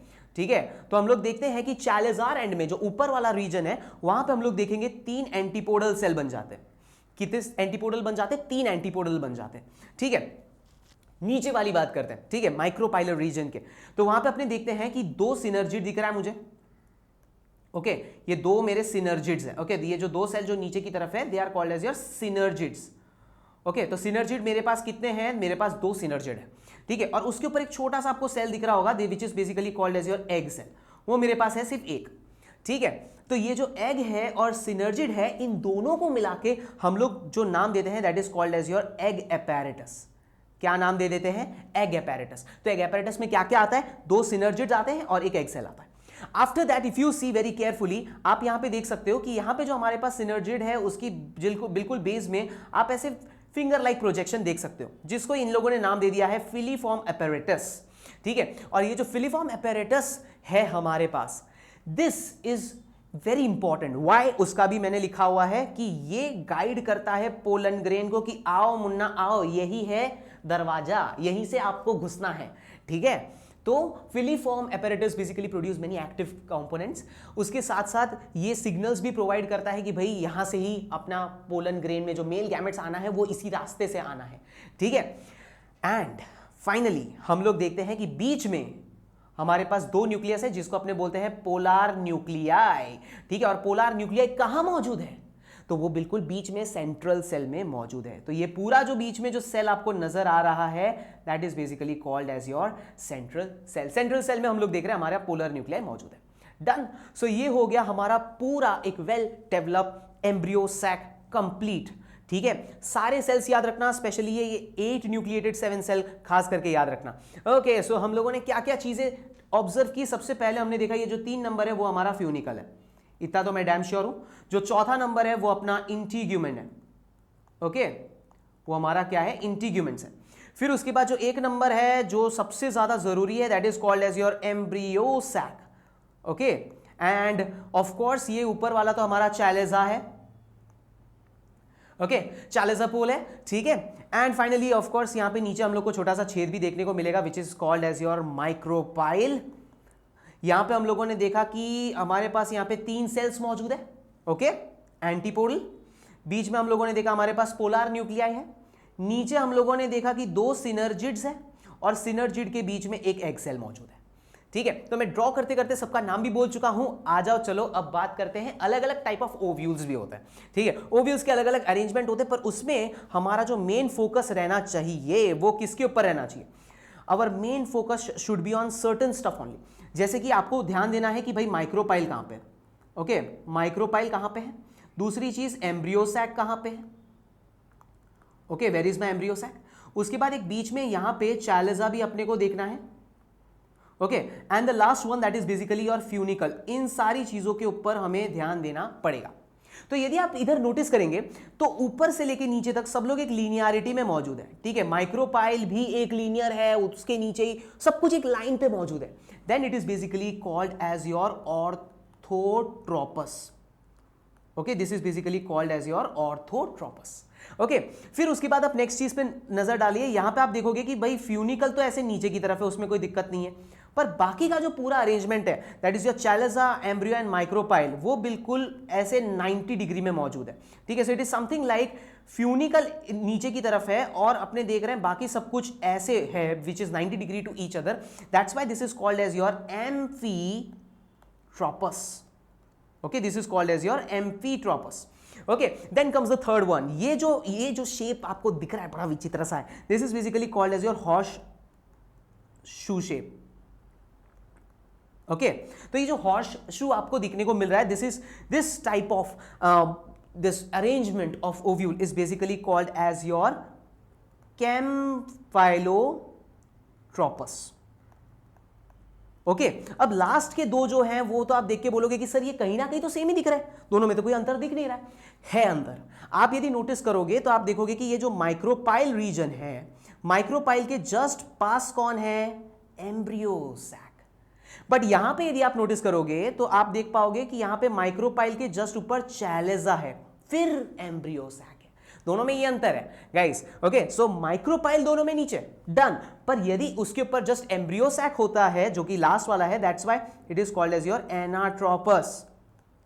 ओके, और यदि माइक्रोपाइल के जस्ट ऊपर हम लोग देखते हैं there is presence of your chalaza, then it is basically called as your hemitropous. Okay, तो ये दोनों के बारे में हमें नहीं भूलना है। सो ये हो गए हमारे 5 अलग अलग कैटेगरीज ऑफ ओव्यूल अरेंजमेंट। आ जाओ यहां पे, अभी ये ओवरऑल है, ये जब आप पीपीटी पढ़ेंगे तब ये आराम से पढ़ लेना कि भाई किस तरीके से हमारा फाइनली ये फीमेल गैमेटोफाइट बन चुका है। ओके, लेट्स टॉक अबाउट, पूरा पढ़ लिया तो चलो थोड़ा क्वेश्चन पे ध्यान देते हैं। तो जो ओव्यूल होता है, पूछा गया है जो मेरे पास ओव्यूल है वो किससे करस्पॉन्ड करता है, तो मेरा जो ओव्यूल है वो करस्पॉन्ड करता है मेरे किसे, मेरे मेगास्पोर से, क्योंकि मेगास्पोर मदर सेल तो अभी डेवलप होगा, मेगास्पोरोफिलाई भी नहीं, of course it is going to be your megaspores. Okay, next के बारे में बात करें तो हम लोग देख रहे हैं यस क्या होता है, तो यहां पे मैं देखता हूं रिडक्शनल डिवीजन लिखा हुआ है, मतलब कि मियोसिस। ओके, मियोसिस होता है मेगास्पोर मदर सेल में, ऑफ कोर्स हाँ जी, मियोसिस होता है मेगास्पोर मदर सेल में, तभी जाके तो हम लोग देखेंगे एम्ब्रियो सैक बनने वाला है। So your answer will be B. So I hope आपको यहां तक पता चल चुका है। अब अपने डायरेक्टली कॉन्सेंट्रेट करेंगे पॉलिनेशन की तरफ। चलो देखते हैं अब पॉलिनेशन क्या होता है। So it is basically transfer of pollen grain, कहां से कहां, फ्रॉम एंथर टू स्टिग्मा। ठीक है, ये हमारा मेन मुद्दा रहेगा। अब इसके भी अलग अलग टाइप्स हैं, हम लोग यहां पे देखेंगे, it will be autogamy, geitonogamy and xenogamy. ठीक है, चलो पहले एक से चालू करते हैं। First is your autogamy. Auto का मतलब क्या होता है, ऑटो का मतलब होता है सेल्फ। ठीक है, और गेमी का मतलब क्या हो जाता है, मैरिज। ओके, सो मतलब खुद के साथ शादी करने वाली बात आ जाती है, क्योंकि फ्लावर एक ही होता है। आप वहां पे स्टेटमेंट की तरफ ध्यान देंगे तो फ्लावर एक ही होगा, खुद ही का मेल खुद ही के फीमेल को फर्टिलाइज करेगी। ओके, हम लोग देखते हैं कि ऑफ कोर्स यहां पे कभी कभार एक्सपोज्ड एंथर और स्टिग्मा होते हैं। अब एक्सपोज्ड होंगे तो ऐसा जरूरी नहीं कि हर बार सिर्फ सेल पॉलिनेशन हो, कभी कभार क्रॉस पॉलिनेशन भी हो सकता है। ठीक है, सो इन सच सेल्फ पॉलिनेशन यदि मुझे चाहिए तो मेरे को एक चीज ध्यान रखनी पड़ेगी, दैट इज सिंक्रोनी, मतलब मेल और फीमेल दोनों एक टाइम पे मैच्योर होने चाहिए और एक दूसरे के करीब भी होने चाहिए। एग्जाम्पल के बारे में ध्यान दें तो वायोला है, फिर उसके बाद ऑक्सैलिस एंड कोमेलिना, ये 3 एग्जाम्पल आपके एनसीईआरटी में मौजूद है, अच्छे से याद रख लेना हमारे ऑटोगैमी के लिए। इसमें भी और 2 टाइप्स है, first is called as your chasmogamous flower और दूसरा आ जाता है क्लिस्टोगैमस फ्लावर। दोनों ही काफी एक दूसरे से अलग है। सबसे पहले चेस्मोगैमस के बारे में बात करें तो हम लोग देखते हैं ये एक नॉर्मल फ्लावर की तरह खिले हुए फ्लावर होते हैं, एकदम खुले हुए, जिसमें एंथर स्टिग्मा सब एकदम एक्सपोज्ड होते हैं और इसी वजह से 100% सेल्फ पॉलिनेशन होने के चांसेस कम हो जाते हैं। कभी कभार गेटेनोगैमी और जेनोगैमी भी देखने को मिल सकता है। But when I talk about the next one, that is called as your cleistogamous flower. Cleistogamous flower में फ्लावर कभी खुलता ही नहीं है, जो करना है कर लो भाई, बंद रहेगा फ्लावर। अब फ्लावर बंद रहेगा तो अंदर ही मेल अंदर ही फीमेल, दोनों एक दूसरे के पास, पोलन ग्रेन निकला, फीमेल को फर्टिलाइज किया, बात खत्म। ठीक है, बट एक प्रॉब्लम हो जाती है। एक प्रॉब्लम यह है कि बार बार खुद ही के साथ फर्टिलाइज होने की वजह से हो जाता है इनब्रीडिंग डिप्रेशन। इनब्रीडिंग डिप्रेशन का मतलब हो जाता है कि उसमें जो एक तीव्रता रहती है ना, ग्रो होने की काबिलियत, ओके, एक्सपोज हम लोग देखेंगे कि भाई फ्रूट देने की काबिलियत, सीड्स देने की काबिलियत, वो सब धीमे धीमे कम होती हुई नजर आती है। ये एक बहुत बड़ा डिसएडवांटेज हमारे सेल्फ पॉलिनेशन का है। Okay, so that's why we are having an another category that is called as your geitonogamy. अब ये गेटनो का मतलब क्या हो जाता है, that basically means neighbour. Okay, that basically means neighbour. और वेरेस अभी अभी हम लोगों ने गैमी का मतलब तो देख ही लिया, गैमी का मतलब हो जाता है मैरिज। ओके, सो यहां पे हम देखेंगे कि पड़ोस में हमें करनी है शादी। इसका मतलब हो जाता है कि प्लांट तो एक रहेगा बट फ्लावर अलग अलग होंगे। प्लांट एक रहेगा। अब जरा सोचिए, क्योंकि फ्लावर अलग अलग है तो सुन के लग रहा है कि हाँ यार ये क्रॉस पॉलिनेशन हो सकता है, बट जेनेटिकली यदि अपने ऑब्जर्व करें, प्लांट तो एक ही है, मतलब जो जीन्स अवेलेबल होंगे वो तो दोनों में सेम होंगे। जेनेटिकली सोचने जाए तो yes they are similar to autogamy, इसलिए इसको बीच वाला बोला जाता है। ना ही ये ढंग से क्रॉस पॉलिनेशन है, ना ही सेल्फ पॉलिनेशन। और जो प्योर क्रॉस पॉलिनेशन है वो आ जाता है ये वाला, that is called as your xenogamy. Xeno का मतलब हो जाता है स्ट्रेंज। ओके, हम बोलेंगे स्ट्रेंजर। और गैमी का मतलब हो जाता है वापस से वही अपना, that is called as your marriage. अच्छा, एक चीज हो जाती है, it is like an arrange marriage, जहां पे हमें पता ही नहीं है कि कौन है सामने वाला, काफी अलग से होते हैं, ठीक है, because they are from different plants. Okay, पूरा प्लांट ही अलग होगा, and that's why we are seeing there is genetic difference, क्योंकि दो अलग अलग प्लांट, दो अलग अलग जीन्स। अब बात आ जाती है यार, ये पोलन ग्रेन को उड़ा के एक प्लांट से दूसरे प्लांट में ले कौन जाएगा? हमारे पास कुछ तो होना चाहिए जो इसको ले जाए, और इसी के वजह से हम अभी पढ़ने वाले हैं एजेंट्स के बारे में। हमारे पास अलग अलग एजेंट्स हैं। We will be having some abiotic agents which is your non living ones. Okay, और दूसरी जो कैटेगरी आ जाती है that is your biotic agent which is called as your living ones. Okay, non living में जो example आ जाता है that is your wind and water, बस। बट बायोटिक में हम लोग बहुत सारे कैटेगरी पढ़ेंगे, चलो देखते हैं।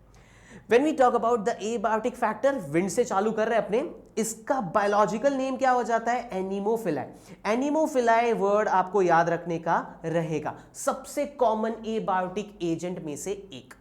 ओके, यहां पे हम लोग क्या देखते हैं? Of course there will be a single ovary, and inside that ovary you will be observing there is a single ovule also present, मतलब एक ओवेरी एक ovule.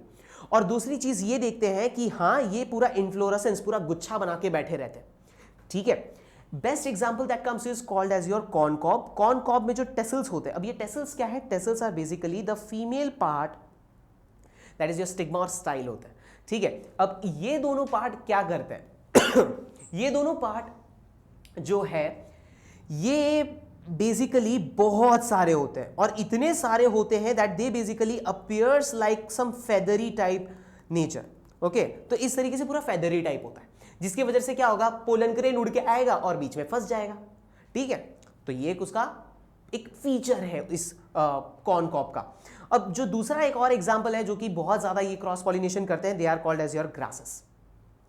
Let's see to it कि इसमें होंगे क्या। ओवर हियर जब features के बारे में बात करें ये विंड पॉलिनेशन के ऊपर, they have to produce a large number of pollens, बहुत सारे पोलन ग्रेन प्रोड्यूस करने रहेंगे, हल्के होने चाहिए तभी जाके बहुत दूर दूर तक जा सकेंगे। वेल एक्सपोज स्टेमन होना चाहिए, स्टेमन बहुत ही ऐसे एक्सपोज होना चाहिए ताकि क्या हवा जैसे ही आए तुरंत सारे पोलन ग्रेन्स उड़ा ले जा पाए। और दूसरी चीज कि जो फीमेल होगी, जो स्टिग्मा होगा, वो काफी लार्ज और फेदरी होना चाहिए। फेदरी होगा तो पोलन ग्रेन्स बीच में भरा देगा। ये बात हो गई हमारे पूरे के पूरे विंड पॉलिनेशन के बारे में। चलो अब नेक्स्ट एबायोटिक फैक्टर की तरफ मूव ऑन करते हैं, that is your water. Water के बारे में बात करें तो इसको अपने बोलते हैं हाइड्रोफिलाई। वापस से ये शब्द को याद रखना है, बहुत ही रेयर है, ठीक है। इतने सारे एक्वेटिक प्लांट्स है, बट हम लोग देखते सिर्फ ऐसे 30 जीनस है जो कि वाटर पॉलिनेशन स्पेसिफिकली करते हैं। ओके, उसमें से आ जाता है आपका वेलेस्नेरिया और हाइड्रिला जो कि फ्रेश वाटर में करते हैं, और जोस्तेरा जो कि आपके salty water that is your sea and oceans में करते हैं, okay, for pollination. When we talk about this type of plants, हम देख रहे हैं क्योंकि ये रेयर है तो ऑफ कोर्स बड़े बड़े वेल डेवलप में तो हमें ज्यादा देखने को नहीं मिलेगा, ज्यादा वेल डेवलप प्लांट में। बट हाँ, जो छोटे ग्रुप्स हैं that is called as your bryophytes and pteridophytes, हम लोग देखते हैं कि वो कुछ कदर तक ये पानी के थ्रू ही अपना गैमेट्स ट्रांसपोर्ट करवाते हैं। So they basically need water for the transport of the male gamete, और तभी जाके फर्टिलाइजेशन पॉसिबल है, तभी जाके उनके बच्चे होने वाले। ये लोअर कैटेगरीज के बारे में बात हुई। अब एक एग्जाम्पल को अपने ध्यान से समझते हैं। सबसे पहले आ जाता है आपका वेलेस्नेरिया। वेलेस्नीरिया का बहुत ही वर्सेटाइल प्लांट है हमारे पास। Okay, we will be seeing और ऑब्जर्विंग कि हमारे पास होंगे एक मेल प्लांट और दूसरा जो होगा वो होगी फीमेल प्लांट। ठीक है, ये दोनों अलग अलग प्लांट हमें मौजूद होंगे। इसमें से जो मेल प्लांट होते हैं वो प्रोड्यूस करेंगे मेल फ्लावर। अब मेल फ्लावर होते बहुत छोटे छोटे, तो क्या होता है ना, वो प्लांट से कट जाते हैं और कट के सारे यू कैन बेसिकली सी सारे के सारे इस तरीके से ऊपर आ रहे हैं और सतह में आ जाएंगे। ठीक है, जैसे ही सारे के सारे मेल फ्लावर सतह में आ जाएंगे, on the other hand female flower के बारे में बात करूं तो फीमेल फ्लावर कटती नहीं है। हम देखते हैं एक लंबा सा थ्रेड होगा, लंबा सा धागा होगा जो कि एक लंबा सा स्टॉक है और फ्लावर ऊपर की तरफ आ जाएगी, मतलब अभी भी वो प्लांट के साथ कनेक्टेड है। अब because of the water current that we see, हम देखेंगे कि जो मेल पार्ट है, जो मेल फ्लावर है, वो इस फीमेल के इर्द गिर्द आ जाते हैं because of the water current. अब क्योंकि आसपास आ जाएंगे, अब हम लोग देखेंगे कि एंथर बर्स्ट करेगा, पोलन ग्रेन आएंगे और उड़ के फीमेल के ऊपर स्टिग्मा में बैठ जाएंगे। हो गया पॉलिनेशन, पॉलिनेशन हो गया। अब आगे के प्रोसेस में हम लोग क्या देखेंगे, we will basically observe that ये जो नीचे का जो स्टॉक है वो कॉइल होने लगता है। अब कायदेसर सी बात है, यदि कॉइल हो जाएगी तो हम देखेंगे कि जो फ्लावर है वो फ्लावर क्या हो जाएगा, नीचे आ जाएगा, खींच जाएगा नीचे, क्योंकि वो कॉइल हो गया। डन। वेलेस्नीरिया का इस तरीके से होता है फर्टिलाइजेशन। बात करें second, that is your sea grasses. Sea grasses मतलब इधर अपने ज़ोस्थेरा के बारे में बात कर रहे हैं। अब ज़ोस्थेरा क्या करते हैं, yes they are having a long ribbon like structure, ribbon like pollen grain. तो यहां पे फीमेल मौजूद होगी और एक लंबा सा पोलन ग्रेन इसकी तरफ आता हुआ नजर आएगा। जैसे ही ये पोलन ग्रेन स्टिग्मा को टच करेगा, ये ऐसे कॉइल कर लेता है। अब कॉइल कर लेगा मतलब चिपक चुका है। अब कायदेसर सी बात है, आगे का फर्टिलाइजेशन प्रोसेस होने ही वाला है। याद ये रखना है कि ये जो सी ग्रासेस है वो अंडर वाटर प्रोसेस है, बट जो वेलेस्नीरिया है वो अबव द वाटर प्रोसेस है, on the surface. Okay, special features की तरफ मैं बात करूं तो हम देख क्या रहे हैं, वी आर बेसिकली ऑब्जर्विंग कि इसके जो पोलन ग्रेन होते हैं ना, उसके ऊपर एक म्यूसिलिजेनियस कवरिंग होती है, एक म्यूकस का लेयर होता है, एक म्यूसिलिजेनियस कवरिंग देखने को मिलती है। क्यों चाहिए वो कवरिंग, ताकि मेरे पोलन ग्रेन गीले ना पड़ जाए। ओके, और एक और चीज ध्यान रखना है, ऐसा बिल्कुल जरूरी नहीं है कि जितने एक्वेटिक प्लांट्स है वो सारे के सारे हाइड्रोफिलाई करेंगे, बिल्कुल नहीं, कतई नहीं। ओके, हम देखते हैं ऐसे बहुत सारे प्लांट्स है, such as your water hyacinth है, वाटर लिली है। ये क्या करते हैं ना, ये अपने फ्लावर को सरफेस पे लेके आते हैं, सरफेस में ऊपर लेके आ जाएंगे। अब सरफेस पे लेके आ जाएंगे, now what will happen, either they will be pollinated with the help of insects or they will be pollinated with the help of air. Okay, either they will be pollinated with the help of insects or with the help of wind or the air. Okay, generally जो हाइड्रोफिलाई करते हैं, जो 100% हाइड्रोफिलाई करते हैं, हम उनमें देखते हैं कि उनके फ्लावर्स ना ही लार्ज होते हैं, ना ही बहुत कलरफुल होते हैं, और ना ही उसमें नेक्टर होता है, क्योंकि उनको थोड़ी इंसेक्ट को अट्रैक्ट करना है, किसी को अट्रैक्ट नहीं करना है, राइट। पानी के बहाव में जो होने वाला है होगा। डन। सो ये हो गया हमारा फाइनली एग्जाम्पल्स खत्म। ओके, अब एबायोटिक तो हो चुका है, चलो बायोटिक के ऊपर थोड़ा सा ध्यान देते हैं। We will be talking about the animals. अब एनिमल्स के बारे में बात करें तो मेजॉरिटी हमारे पास जितने भी प्लांट्स हैं वो सारे के सारे फ्लावरिंग प्लांट्स हैं, वो सारे के सारे एनिमल्स के थ्रू ही पॉलिनेट होना प्रेफर करते हैं। In that we are having bees, butterflies, flies, beetles, wasps, ants, moths, birds, bats, primates. Okay, primates में हम लोग थोड़े बंदर जैसे एनिमल्स हम लोग देखते हैं, लेमूर लिखा हुआ है यहाँ पे आप देख सकते हो। उसके बाद बहुत सारे रोडेंट्स होते हैं, ओके, जो कि स्क्विरल जैसे दिखते हैं बट वो स्क्विरल नहीं है, ठीक है, स्क्विरल से थोड़ा सा अलग प्रजाति का है। एंड फाइनली द रेप्टाइल्स, ये सारे अलग अलग हेल्प करेंगे हमें पॉलिनेशन में। इन दैट स्पेशली जो इंसेक्ट से पॉलिनेट होते हैं उनको अपने बोलते हैं entomophily. Again a word guys, you have to keep this in mind, star mark again, entomophily. ज्यादातर जो प्रिफरेबल रहता है वो होते हैं हमारे बीज। एंड ऑफन वी सी कि जिस फ्लावर को जिस जानवर से पॉलिनेट होना है वो उस तरीके से अपने आप को मॉडिफाई करता है। Okay, let's talk about few features of your insect pollinated flowers. अब इंसेक्ट को अट्रैक्ट करना है, वो सारी चीजें सोच लो जो आप इंसेक्ट को अट्रैक्ट करने के लिए कर सकते हो। सबसे पहले तो आप फ्लावर को बड़ा बनाओ, कलरफुल बनाओ, फ्रेग्रेंट वाला बनाओ, नेक्टर दो, क्योंकि nectar is the reward for your insects. तो नेक्टर तो चाहिए, समझ में आया। आफ्टर दैट यदि फ्लावर्स छोटे हैं तो क्या करना है, अभी छोटे छोटे फ्लावर पे तो इंसेक्ट अट्रैक्ट नहीं होगा, तो फ्लावर का गुच्छा बना दो। हम देखेंगे कि छोटे फ्लावर पूरा का पूरा इनफ्लोरेसेंस ही बना देते हैं। ओके, एंड आफ्टर दैट और भी एडेप्टेशन के बारे में बात करूं तो अभी फ्लाइज जो होते हैं, फ्लाइज को बदबू पसंद है। ओके तो ऐसे भी फ्लावर्स होते हैं जो फाउल ऑर्डर प्रोड्यूस करते हैं ताकि फ्लाइज और बीटल्स उनसे अट्रैक्ट होके पॉलिनेट करने आए। ओके एंड ऑफ कोर्स इनके पोलन ग्रेन थोड़े से स्टिकी होते हैं। स्टिकी होने का रीजन क्या है? ताकि वो इंसेक्ट के शरीर में जाके चिपक जाए। Done. So this are the characteristic feature.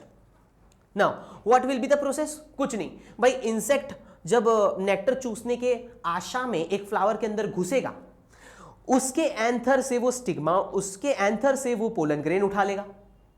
अब वो पोलन ग्रेन उठा के जब वो दूसरे फ्लावर में जाएगा तो उसके स्टिग्मा में वो पोलन ग्रेन को डिपॉजिट करवा देगा। And on the other hand pollination is now done.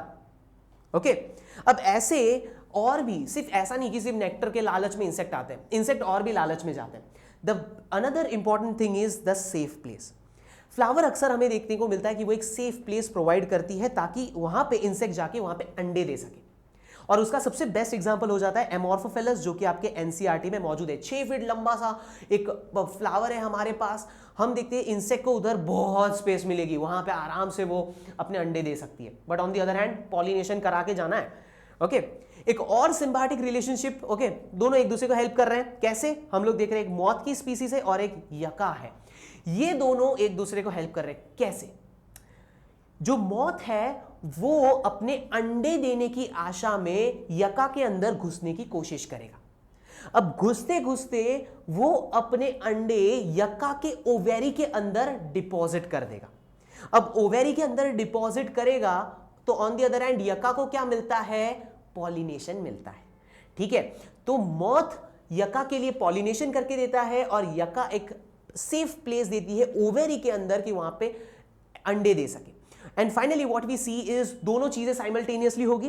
That is अंडों में से लार्वा निकलेंगे and on the other hand यहां पे सीड भी डेवलप होना स्टार्ट हो चुका है। तो दोनों को फायदा मिल गया। ऐसे और भी पॉलिनेशन पे बात करें तो एक हो जाता है बर्ड के पॉलिनेशन पे, जिसको अपने बोलते हैं ऑर्निथोफिलाई। वापस से ये शब्द को आपको ध्यान पे रखना है। ठीक है, अब इसमें कैसा रहता है ना कि ये जो फ्लावर होते हैं इनको बहुत सारे नेक्टर बनाने। क्यों बहुत सारे? क्योंकि भाई बर्ड क्या पेट पालना है भाई, तो ऑफ कोर्स बहुत सारा नेक्टर बनाना पड़ेगा।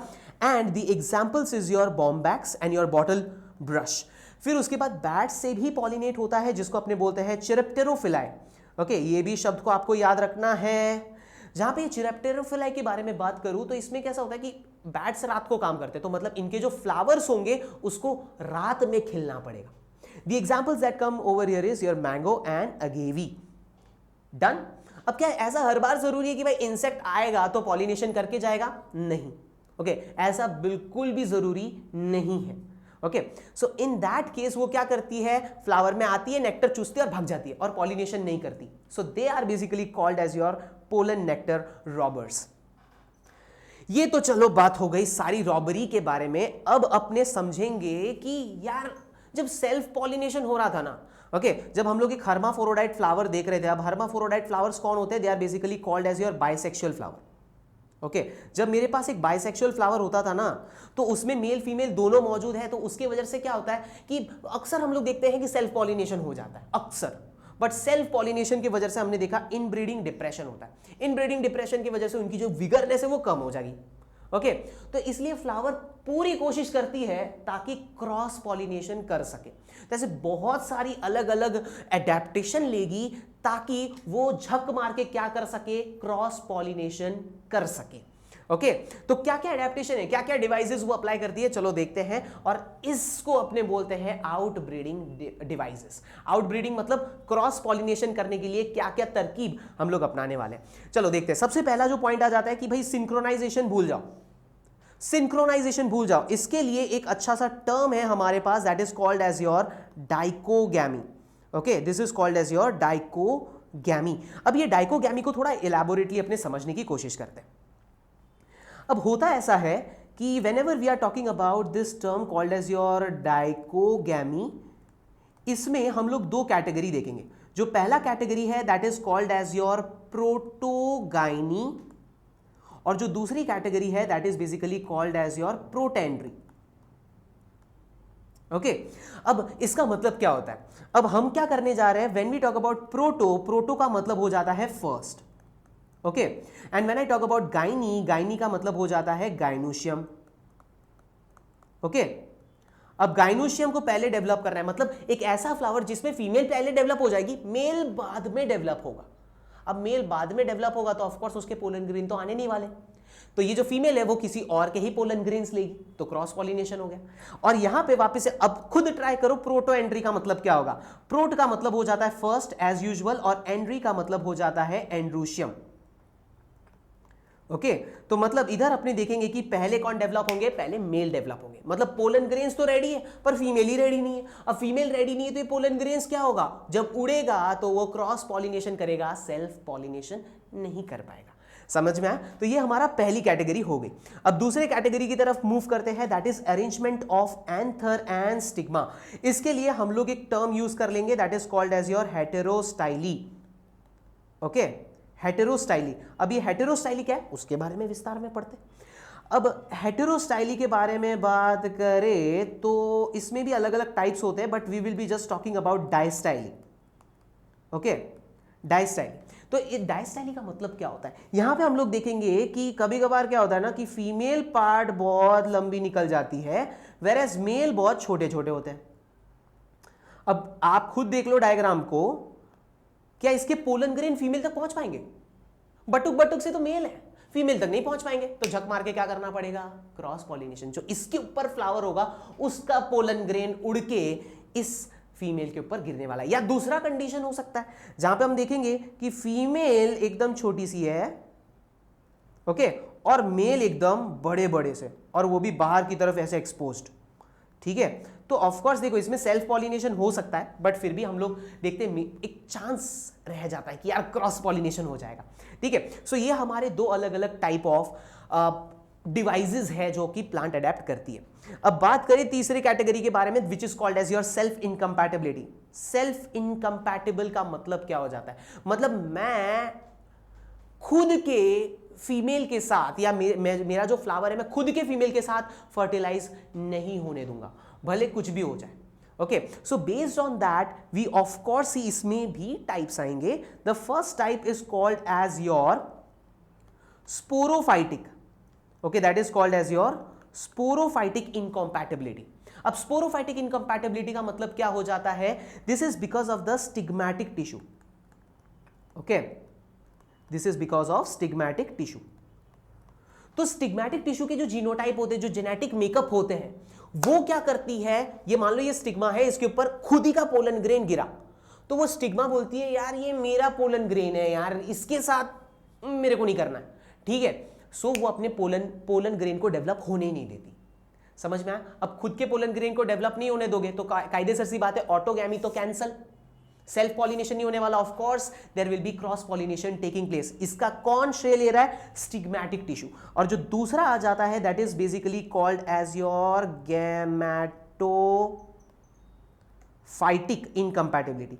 अब गैमेटोफाइटिक इनकम्पैटिबिलिटी किसके वजह से होता है? ये होता है पोलन ग्रेन की वजह से। ओके, ये किसके वजह से होता है? पोलन ग्रेन की वजह से। अब पोलन ग्रेन क्या बोलती है? जब पोलन ग्रेन खुद के स्टिग्मा पे ही बैठती है ना, खुद के फ्लावर के स्टिग्मा पे, तो उसको ऐसा लगता है यार मैं, वो पोलन ट्यूब ग्रो होता है। ठीक है, आप जैसे कि यहां पे ये वाले फिगर पे आप देख सकते हो कि पोलन ट्यूब डेवलप हुआ है। ओके, यहां पे पोलन ट्यूब डेवलप हुआ है, बट एक टाइम के बाद वो सीज आउट हो जाता है क्योंकि उसको पता चल जाता है कि यार केमिकल मैच नहीं हो रहा है या कंपैटिबल नहीं है। ठीक है, वो बंदी मेरे लिए कंपैटिबल नहीं है। ठीक है, और स्टिग्मैटिक में क्या होता है? पोलन ट्यूब डेवलप ही नहीं होता है। So this is our first type जहां पे पोलन ट्यूब डेवलप ही नहीं होगा, that is a sporophytic incompatibility. और यहां पे पोलन ट्यूब डेवलप होगा बट उसके बाद सीज आउट हो जाता है, that is called as your gametophytic incompatibility. तो दोनों इनकम्पैटिबिलिटी पता चल गया, तो इनकम्पैटिबल होगा तो कायदे से ऐसी बात है क्रॉस पॉलिनेशन ही होने वाला है। And the next one that is called as your unisexuality. एक काम करते हैं ना, फ्लावर को यूनिसेक्सुअल बना देते हैं, मतलब सिर्फ मेल रखो या सिर्फ फीमेल रखो। अब सिर्फ मेल होगा तो कायदे से सी बात है उसको क्रॉस पॉलिनेशन ही करना पड़ेगा ना, उसके पोलन ग्रेन को कहीं और ही जाना पड़ेगा। ओके, सो कभी कभार ऐसा होता है कि एक ही प्लांट में दोनों मेल और फीमेल मौजूद होते हैं, they are called as your monoecious. But ऐसे बहुत सारे फ्लावर्स होते हैं जिसमें अपने देखते हैं कि मेल फ्लावर और फीमेल फ्लावर दोनों अलग अलग प्लांट्स में होते हैं। ओके, दोनों अलग अलग प्लांट्स में होते हैं। इसको अपने बोलते हैं dioecious plant. Is that clear? तो हम लोग ये दो कैटेगरी देखते हैं, एक मोनोइशियस मतलब एक ही प्लांट में मेल भी होगा, नीचे शायद फीमेल होगी, और डायोशियस मतलब एक पूरा मेल प्लांट पूरा अलग, एक फीमेल प्लांट पूरा अलग। तो इस तरीके से ये अलग अलग एडेप्टेशन ये लोग जनरेट करते हैं। सो अब अपने बात करने वाले हैं पोलन पिस्टल इंटरैक्शंस के बारे में। पोलन ग्रेन स्टिग्मा के पास पहुंच चुका है, अब इन दोनों के बीच में होगी गुफ्तगू, होगी कुछ बातें, बट ये बातें होंगी with the help of chemical compounds, and this is called as your pollen pistil interaction. अब उससे पिस्टल क्या आइडेंटिफाई करेगी कि मेरे लिए वो जो पोलन ग्रेन आया है क्या वो मेरे लिए सही वाला है, मतलब कंपैटिबल है, या इनकंपैटिबल है, मतलब नहीं बराबर। यदि कंपैटिबल हो जाए, यदि वो कंपैटिबल है, तो हम लोग देखेंगे कि वो आगे के हर एक प्रोसीजर प्रमोट करना चालू कर देगी कि हाँ यार अब तू मेरे ऊपर ग्रो हो जा, ठीक है। वहां पे हम देखेंगे कि भाई जर्म पोर से पोलन ट्यूब बनने चालू हो जाएंगे। जरा नोटिस करते हैं with the help of diagram. यहां पे हम लोग देख रहे हैं जहां जहां पे एक्साइन नहीं है वो स्पेशल स्पॉट को हम लोग क्या बोलते हैं, जर्म पोर बोलते हैं, ठीक है। अब इधर होगा ऐसे कि सबसे पहले तो इनके बीच में हो गई इंटरैक्शन। अब इंटरैक्शन हो गया, इनको लगा सब सही है, इनको लगा कि भाई हाँ कंपैटिबल भी है, तो कंपैटिबिलिटी आ जाने की वजह से अब हम देखेंगे जर्म पोर से पोलन ट्यूब निकलता हुआ नजर आएगा, ठीक है। तो पोलन ट्यूब निकला। अब पोलन ट्यूब के साथ साथ जो पोलन के अंदर जो भी सेल हमारे पास मौजूद थे, अब सेल के नाम पे हमारे पास दो सेल्स थे। The first one was called as your vegetative cell, जो कि आपका ट्यूब न्यूक्लियस भी बोल सकते हो या वेजिटेटिव न्यूक्लियस भी आप बोल सकते हो, ओके। और जो दूसरा न्यूक्लियस उसके पीछे पीछे सब कुछ, मतलब जितना भी कंटेंट है वो सारा सब कुछ अभी कहां पे आ रहा है, पोलन ट्यूब में। After that, now what will happen? अब आगे क्या करना है? Now there will be a chemical which is called as your calcium boron inositol sugar complex। अब ये जो कॉम्प्लेक्स मैंने लिखा है ये स्टिग्मा का एपिथेलियल टिश्यू प्रोड्यूस करता है। Now what will happen? This will basically induce कि भाई हाँ पोलन ट्यूब को ऐसे करके ग्रो होना है कि पहले स्टिग्मा फिर स्टाइल फिर फाइनली उसको ओवरी तक पहुंचना पड़ेगा, ठीक है। अब आगे क्या होगा जरा देखते हैं। यदि हाँ इनकम्पैटिबल हुआ तो बात ही खत्म हो जाती है, पिस्टल उसको पहले से ही रिजेक्ट कर देगी, ग्रो होने नहीं देगी। और यदि है तो मैंने बता दिया क्या करना है। After that if my pollen grain is in two cell stage, अब टू सेल में एक वेजिटेटिव था और एक जनरेटिव, तो उसमें से जो जनरेटिव वाला है वो जनरेटिव वाला माइटोटिकली डिवाइड होके माइटोसिस करके दो मेल गैमेट बनाएगा। एज इन लाइक ये भी चलो डायग्राम पे जरा नोटिस करते हैं। यहां पे हम लोगों ने देख लिया कि भाई साहब किस तरीके से एक पोलन ट्यूब पहले बन रहा था, okay.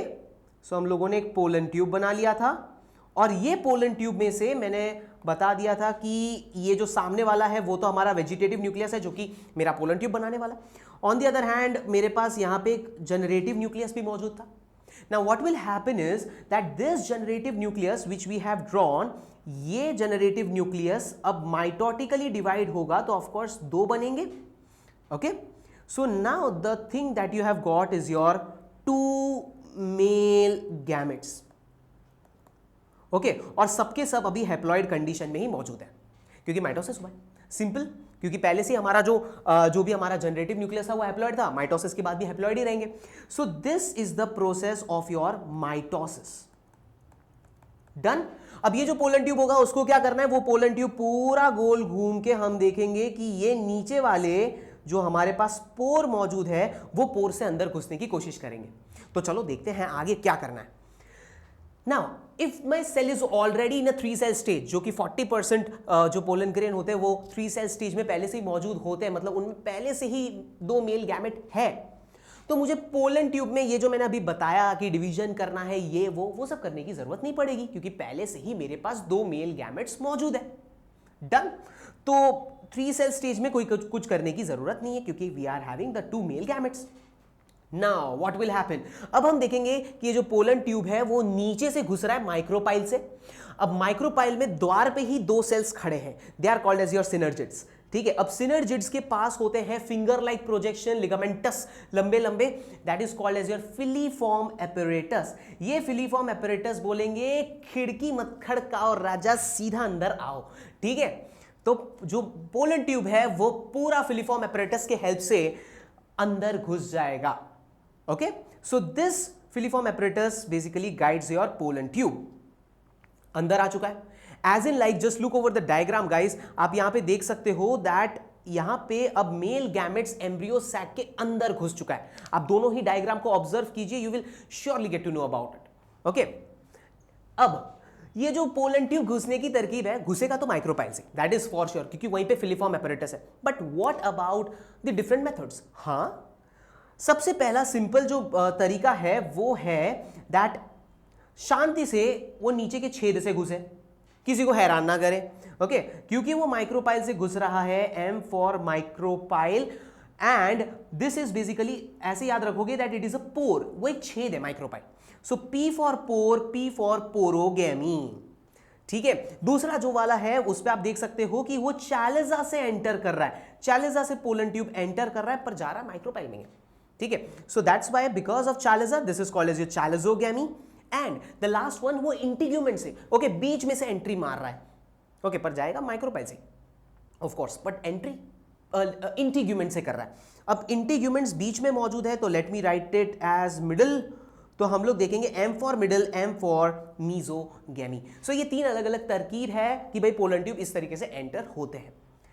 Let's try to understand, यदि मुझे आर्टिफिशियली करना हो तो ये तो सब नेचुरल फिनोमेना है, बट यदि मुझे आर्टिफिशियली मेरे हिसाब से पोलन ग्रेन, मेरे हिसाब से मेल, मेरे हिसाब से फीमेल लेके उनको फ्यूज करूं ताकि मुझे और बेटर क्वालिटी मिल सके, तो क्या करेंगे? This is called as your artificial hybridization. चलो देखते हैं, इसमें सिर्फ दो चीजों के ऊपर ध्यान देनी है guys, only two topics. What are they? Let's see. यहां पे हम लोग सिर्फ ध्यान देंगे, एक प्रोसेस होगा that is called as emasculation और दूसरा होगा बैगिंग। क्या है ये इमैस्कुलेशन? मैस्कुलेशन का मतलब हो जाता है मेल, ओके, और ई जैसे ही वर्ड डाल दिया दैट बेसिकली मींस रिमूवल। सो ये कैसी बात हुई, रिमूवल ऑफ मेल? हाँ जी, आपके पास बाइसेक्सुअल फ्लावर होगा, उसमें मेल भी होगा, उसमें फीमेल भी होगा। सबसे पहले आप सीजर लो और मेल को काट दो। अब मेल कट गए तो मतलब ऑफ कोर्स सी बात है, सेल्फ पॉलिनेशन तो अब नहीं होगा। अब उसके बाद हम फीमेल के ऊपर एक पॉलिथीन बैग लगा देंगे, and that is called as your bagging. ठीक है, पॉलिथीन बैग हो गया या बटर पेपर वाला जो पूरा कवरेज रहता है, आप उससे कर दीजिए, that is called as your bagging.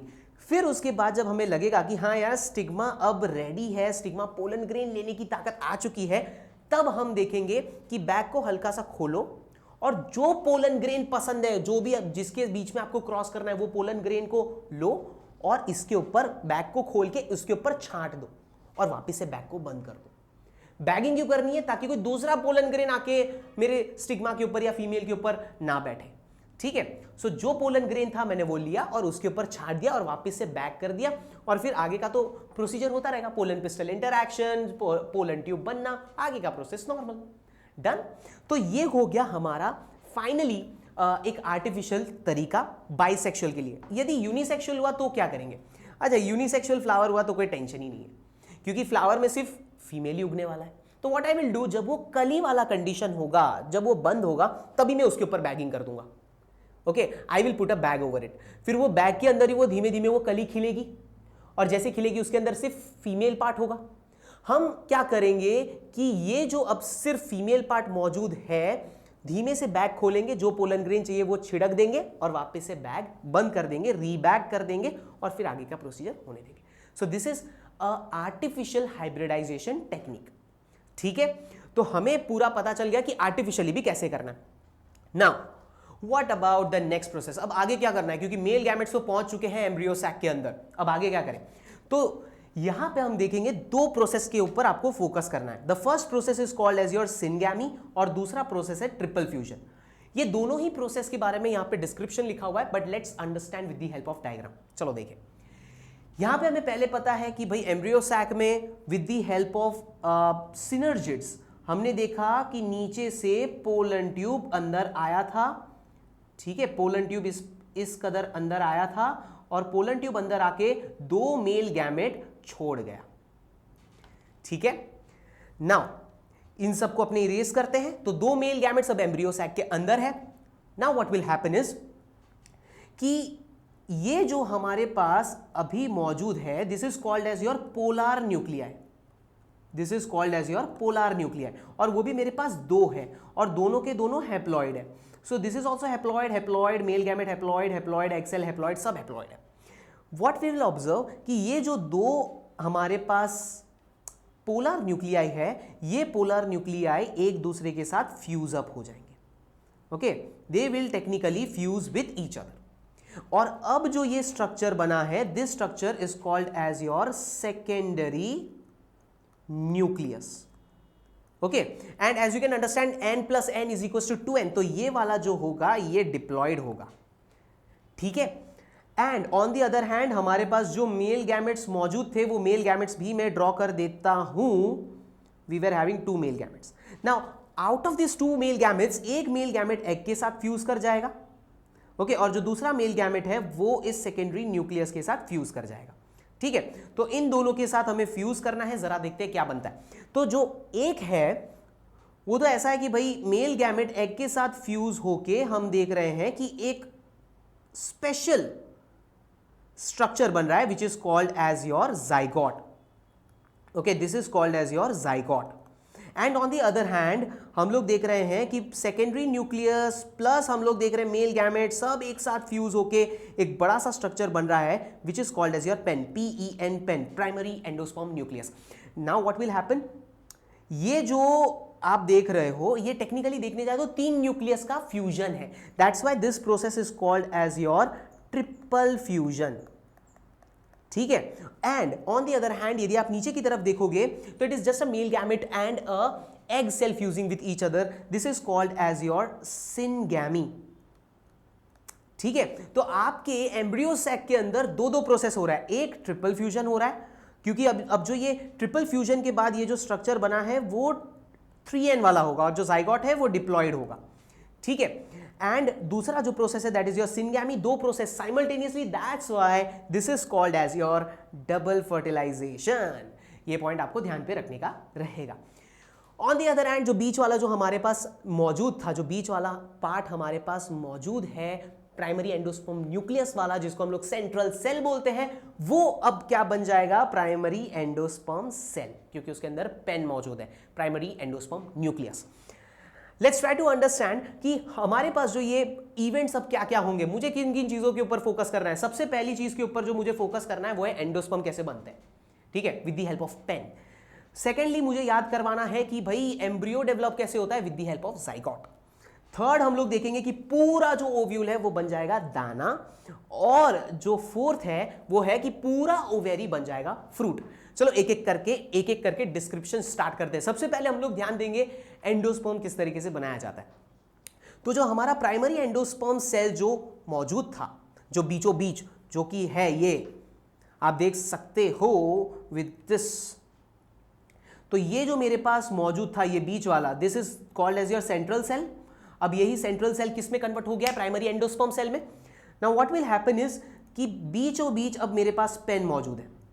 अब ये जो पेन है ये अब अंधाधुंध डिवीजन स्टार्ट कर देगा। ओके, और फाइनली बनेगा एंडोस्पर्म। एंडोस्पर्म क्यों बनाना है, क्योंकि एंडोस्पर्म में खाना स्टोर रहता है, and this basically help in the growth of your developing embryo. उसको न्यूट्रिशन कौन देगा, एंडोस्पर्म देगा। ठीक है, चलो जरा देखते हैं क्या होगा। तो प्राइमरी एंडोस्पर्म न्यूक्लियस जो होंगे हमारे पास वो धड़ाधड़, ठीक है, बिना सोचे बिना आए ना बाएं, अपने को क्या करना है, धड़ाधड़ डिवाइड ही करते रहना है। Okay, they will go a massive number of nuclear division, मतलब सिर्फ और सिर्फ कैरियोकाइनेसिस होगा। जरा देखिए, ये आपका एम्ब्रियो सैक था, उसके अंदर सिर्फ एक पेन था। अब ये जो पेन है क्या करेगा, it will be dividing and converting itself into a number of nuclei. Okay, ऐसे ढगले न्यूक्लियाई बनाना स्टार्ट कर देगा। Okay, so this is called as your free nuclei. पूरा ऐसे फ्री जस्ट अ न्यूक्लियाई मौजूद रहते हैं, and this it is called as your free nuclear endosperm. After that what will happen, वो फिर सेल वॉल बनाने चालू करेगा। पहले न्यूक्लियस बना दिया, अब सेल वॉल बनाना है। So what we will observe is कि ये जो जितने भी न्यूक्लियस थे वो अच्छे से सेग्रीगेट हो जाएंगे, अच्छे से अरेंज हो जाएंगे, and now you can see, ये देखिए भैया, ये मैंने सेल वॉल बनाना स्टार्ट कर दिया है। ठीक है, तो अब जो ये एंडोस्पर्म बना है this is called as your cellular endosperm. तो पहले फ्री न्यूक्लियर था जिसमें सिर्फ न्यूक्लियस मौजूद थे। अब जब वो सेल वॉल बना के एक एक करके सेल सेग्रीगेट करना चालू कर देगा, that is called as your cellular endosperm. तो ये दो तरीके के एंडोस्पर्म है, ठीक है। इसका बेस्ट एग्जांपल मैं आपको दे सकता हूं with the help of coconut, जो आपके एनसीईआरटी में भी मौजूद है। कोकोनट का जो आपने कोकोनट वाटर पिया है वो एक्चुअली एंडोस्पर्म है, और वो एंडोस्पर्म फ्री न्यूक्लियर एंडोस्पर्म है, उसमें हजारों न्यूक्लियाई मौजूद है।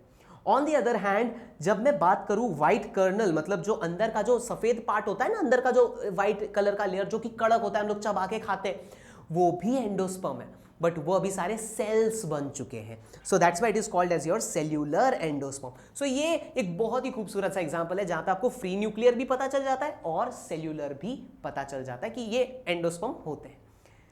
Talking about the next one, that is embryonic development. किस तरीके से एम्ब्रियो डेवलप होता है, चलो इसके बारे में अब बात करते हैं। हम देखेंगे कि एम्ब्रियो बेसिकली माइक्रोपाइलर एंड में डेवलप होता है। माइक्रोपाइलर मतलब वो जो नीचे का जो छेद है ना, नीचे वाला जो पोर्शन था आपके ओव्यूल के, वहां पे आपका ये एम्ब्रियो डेवलप होता है। In that what we will see is कि हाँ जी जरूर अभी हमने एंडोस्पर्म तो बनना देख लिया, एंडोस्पर्म किस तरीके से बनता है, किस तरीके से सेल्यूलर वाले बन रहे थे। जैसे ही एंडोस्पर्म बनना चालू हो जाएगा उसके तुरंत बाद हम लोग देखेंगे कि आपका जाइगोट भी डेवलप होना स्टार्ट कर जाएगा। Okay, your zygote will be developing into finally an embryo. Okay, आपके जाइगोट को एम्ब्रियो में कन्वर्ट करना है। बात यह है कि मोनोकॉट बात करो या डाइकॉट बात करो, दोनों की ही एम्ब्रियोजेनी का मतलब हो जाता है एम्ब्रियोनिक डेवलपमेंट, कहीं ना कहीं सेम है, तो आपको चिंता करने की जरूरत नहीं है। So we will be understanding with the help of diagram that is present. सबसे पहली चीज आप नजर घुमाइए तो आपको नजर आएगा that you are having a zygote. वो जाइगोट अब सिर्फ माइटोटिक डिवीजन करना है। सबसे पहले दो सेल्स बनेंगे, ठीक है, उसमें से एक सेल्स ऐसे लंबा सा लीनियर स्ट्रक्चर, लीनियर फैशन में अरेंज हो जाते हैं। This is called as your suspensor cells. Okay, ये सस्पेंसर सेल्स क्या करेंगे, ये मेरे एम्ब्रियो को ऊपर की तरफ धकेलते हैं कि चल भाई मैं अपने माइक्रोपाइल में है, चल थोड़ा ऊपर चल। समझ में आया? And on the other hand जो ऊपर वाला रीजन है, जरा नोटिस कीजिए, ये पूरा एक बॉल लाइक स्ट्रक्चर बन जाता है। That's why this stage is called as your globular stage, ठीक है। आफ्टर दैट ये एक ट्राइंगल शेप अटेंड करता है एंड उसके बाद एक हार्ट शेप आता है। सो सबसे पहले हमने देखा हमारे पास जाइगोट है, वो धड़ाधड़ डिवाइड होने लग गया, प्रो एम्ब्रियो बने, प्रो एम्ब्रियो के बाद ग्लोब्यूलर बना, ग्लोब्यूलर के बाद हार्ट शेप बना दिया है। और हार्ट शेप बनाने के बाद आप देख सकते हो I am having a very well develop, यहाँ पे मुझे एक बहुत खूबसूरत सा एक मैच्योर एम्ब्रियो मिल जाता है। तो जो कि मेरा ये लास्ट डायग्राम है। और यहाँ पे आप देख सकते हो कि ये वाला जो है जिसके ऊपर मैं 1 लिख रहा हूँ, ओके, और जिसके ऊपर मैं 2 लिख रहा हूं, this are basically the 2 cotyledons. तो ये एक डाइकॉट के बारे में मैं डिस्कस कर रहा हूं, ओके।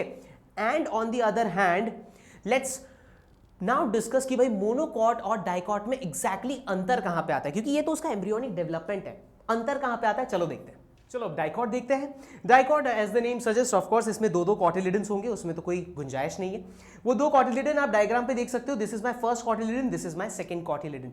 और जो बाकी का जो बचा हुआ पार्ट है guys, this is the utter embryonic axis, ठीक है, ये मेरा एम्ब्रियोनिक एक्सिस बनेगा। अब यहां पे अपने को जो चीजों के ऊपर ध्यान देना है वो है, एक है एपिकोटाइल, एपी मतलब ऊपर वाला पार्ट, ठीक है। सो एपिकोटाइल वाला जो पार्ट होगा उसके ऊपर it will finally terminate into plumule, ठीक है, and this plumule will be in future providing my shoot system. Okay, on the other hand नीचे की तरफ आ जाता है आपका हाइपोकोटाइल, नीचे की तरफ hypo, okay, and hypocotyl terminates to form your radicle, और रेडिकल इन फ्यूचर आपका रूट सिस्टम बनाएगा, ठीक है। अब रेडिकल वाला जो पोर्शन है उसके भी नीचे एक और प्रोटेक्टिव कवरिंग मौजूद रहती है which is present at the root tip, that is called as your root cap. ये हो गई डाइकॉट के बारे में बात। चलो अभी मोनोकॉट को समझते हैं। मोनोकॉट में हम देखते हैं कि of course as the name suggest एक ही कॉटिलिडन होगा, और ये जो मेरे पास एक कॉटिलिडन है ये जनरली हमें grass family, one of the best example जो एनसीईआरटी बोलती है, ग्रास फैमिली में देखने को मिल जाता है, और इस कॉटिलिडन को हम लोग नाम देते हैं स्क्यूटलम। जरा नोटिस कीजिए स्क्यूटलम कितना सा है, जस्ट इतना सा, एक छोटा सा पार्ट है, डाइकॉट जितना उतना बड़े बड़े स्ट्रक्चर्स नहीं है, बट ठीक है, it's fine with it. On the other hand हम लेटरल साइड में पूरा का पूरा हमारा एम्ब्रियोनिक एक्सिस देखते हैं और इसका एम्ब्रियोनिक एक्सिस कतई बड़ा है, वेयर वी ऑफ कोर्स सी कि हमारे पास जो स्ट्रक्चर्स मौजूद रहेंगे वो क्या क्या होंगे। तो इधर भी एपिकोटाइल और हाइपोकोटाइल होगा। एपिकोटाइल प्लूम्यूल बनाएगा, the plumule which in diagram is written as shoot apex. Okay, वो और कुछ नहीं, वो आपका टेक्निकली देखने जाए तो प्लूम्यूल है, और प्लूम्यूल के ऊपर जो प्रोटेक्टिव शीट है, याद रखना है P for plumule, P for coleoptile, P for पटाइल, याद रखना है आपको, ठीक है। सो एक है प्लूम्यूल के ऊपर की कवरिंग को अपने बोलते हैं coleoptile, and on the other hand नीचे की तरफ मैं बात करूं तो होता है हाइपो। ओके, हाइपो वाला पार्ट जहां पे हम लोग देख रहे थे we were having our radicle present, radicle के ऊपर रूट कैप होगा और रूट कैप के ऊपर भी एक प्रोटेक्टिव शीट मौजूद है which is called as your coleorhiza. कैसे याद रखोगे? R for radicle, R for rhiza, इस तरीके से आप ये शब्दों को याद रखेंगे, ठीक है। तो ये हो गया आपके मोनोकॉट के बारे में भी बात खत्म। चलो अब बात करते हैं सीड्स के बारे में। तो हमें एक चीज तो पता है कि भाई साहब जो भी आपका ओव्यूल होगा वही आपका फ्यूचर में सीड बनता है, and that is my final product. That is इतना सारा जो हम लोगों ने पढ़ा है उसी का फाइनल प्रोडक्ट हमारा ये सीड है। तो इसलिए हमें इसको थोड़ा गंभीरता से देखना है। चलो बात करते हैं इसमें क्या क्या पॉइंट्स हमें ध्यान पे रखने का रहेगा। The first thing that comes is कि there will be the seed coat, cotyledons and embryonic axis. Embryonic axis और कॉटिलिडन तो हमने बात कर ली, अब सीड कोट कौन बनाएगा वो जरूर समझने की बात आती है। कॉटिलिडन थोड़े से भरे भरे स्वॉलन स्ट्रक्चर होते हैं। क्यों स्वॉलन होंगे? क्योंकि उनके अंदर खाना मौजूद है, ठीक है। When we talk about the other parts, हम लोग यहां पे देख रहे हैं कि इसमें और क्या क्या चीजें मौजूद हो सकती है। तो they are basically segregated into two types. The two types are your non albuminous and albuminous. Albuminous मतलब जिसमें एंडोस्पर्म होते हैं, एंड नॉन एल्ब्यूमिनस का मतलब हो जाता है, या एक्स एल्ब्यूमिनस का मतलब हो जाता है जिसमें एंडोस्पर्म नहीं होते हैं। This are the only two difference, okay. Non endospermic या फिर जिसको अपने बोलते हैं नॉन एल्ब्यूमिनस, उसमें एग्जांपल आ जाते हैं आपके पीस, ग्राउंडनट्स एंड बीन्स, इसमें कोई एंडोस्पर्म नहीं होता। Whereas when I talk about albuminous, उसमें आ जाता है आपका wheat, maize, barley, castor, coconut, sunflower. This all are a very good example given in your NCERT. अब यहाँ पे सीड की कुछ खास बात भी बता देते हैं। किसी किसी में ना न्यूसेलस रह जाता है। Anyone remembers न्यूसेलस क्या होता है? तो आपको बता दूं, हमारे पास एम्ब्रियो सैक मौजूद था। वो एम्ब्रियो सैक के इर्द गिर्द हमारे पास कुछ सेल्स मौजूद थे, ठीक है, कुछ सेल्स मौजूद थे।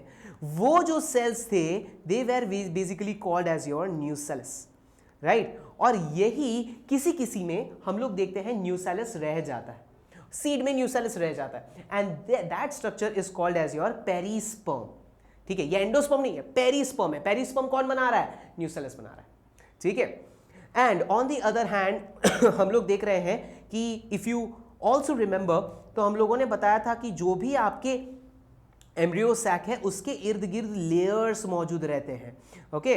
We were seeing there was certain layers present, वो भी एक नहीं दो लेयर बताया था।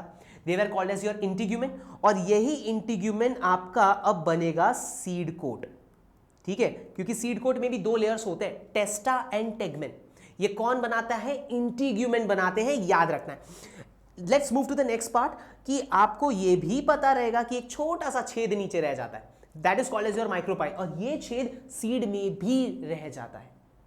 और उसी छेद के हेल्प से हम देखेंगे, वही माइक्रोपाइल के एंड के हेल्प से it will take in oxygen, it will take in water, वो फूलेगा और उधर से ही फिर जर्मिनेशन की शुरुआत होगी, क्योंकि पानी लेगा सीड तभी तो जर्मिनेट होगा, तो माइक्रोपाइल से वो पानी लेगा।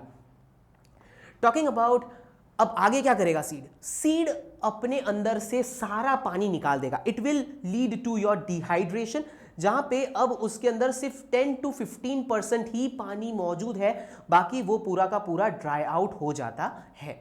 और ड्राई आउट हो जाने के बाद उसकी जितनी भी मेटाबॉलिक एक्टिविटी है सब कुछ वो स्लो डाउन कर देता है, सब कुछ शांत, अपने को कुछ करना ही नहीं है, ठीक है।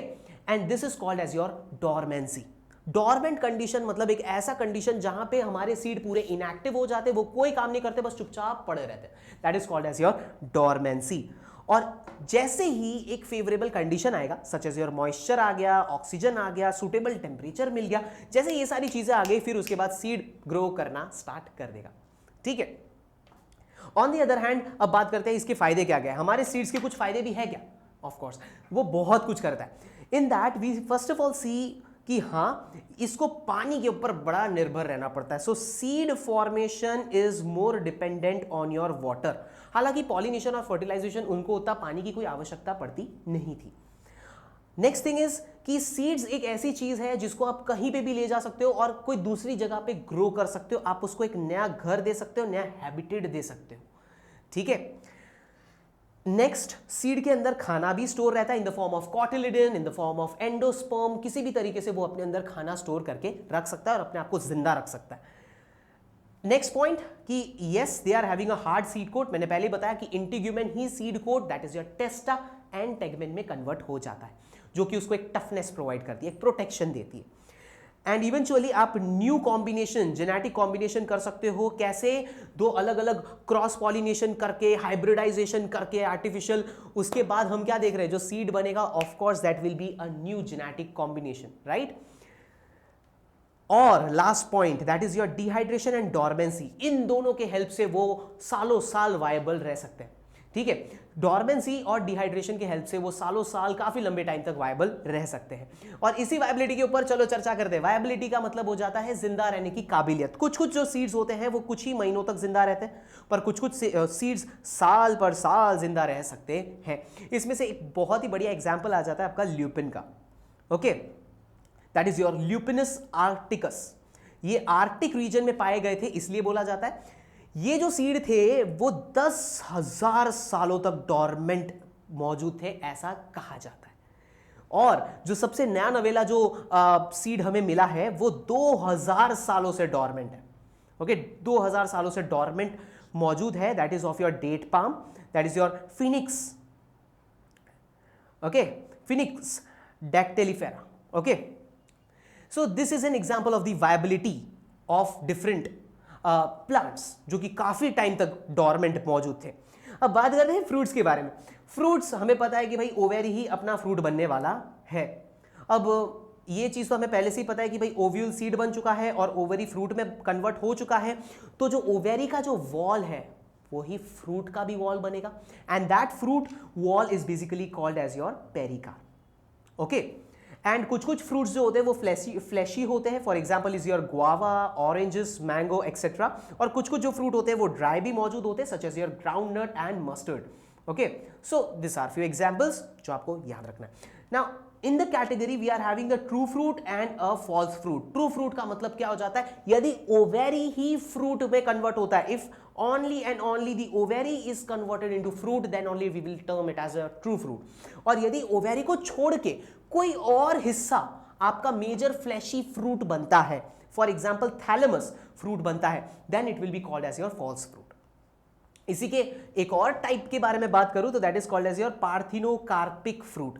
इसमें कैसा रहता है कि फ्रूट फर्टिलाइज होते ही नहीं है, मेल फीमेल का फ्यूजन होता ही नहीं है, और इसी वजह से इसमें सीड्स भी नहीं होंगे। So this leads to a seedless fruits. Is that clear? And the best example is your banana, which is a seedless fruit. Okay? तो यहां पे कोई फर्टिलाइजेशन करने की आवश्यकता ही नहीं पड़ती।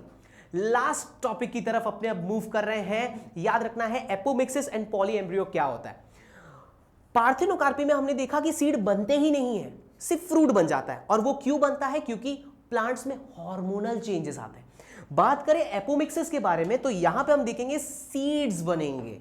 ओके, सीड्स बनेंगे वो भी बिना फर्टिलाइजेशन के। So the production of seeds without fertilisation is called as your apomixis. यहां पे सीड बनेंगे बिना फर्टिलाइजेशन के, याद रखना। ठीक है, तो ऑफ कोर्स एग्जांपल एस्टेरेशियस फैमिली अपने देखते हैं, और ग्रास वाले फैमिली जनरली ये एपोमिक्सिस करते हैं। ये एक सॉर्ट ऑफ एसेक्सुअल रिप्रोडक्शन है, क्योंकि यहाँ पे मेल और फीमेल की तो आवश्यकता पड़ी नहीं, फीमेल ने ही अपना सीड बना लिया। ठीक है, पर ये सेक्सुअल रिप्रोडक्शन की तरह बिहेव जरूर कर रहा है क्योंकि सीड्स बना रहे हैं। तो ये बनते कैसे होंगे जरा सोचो।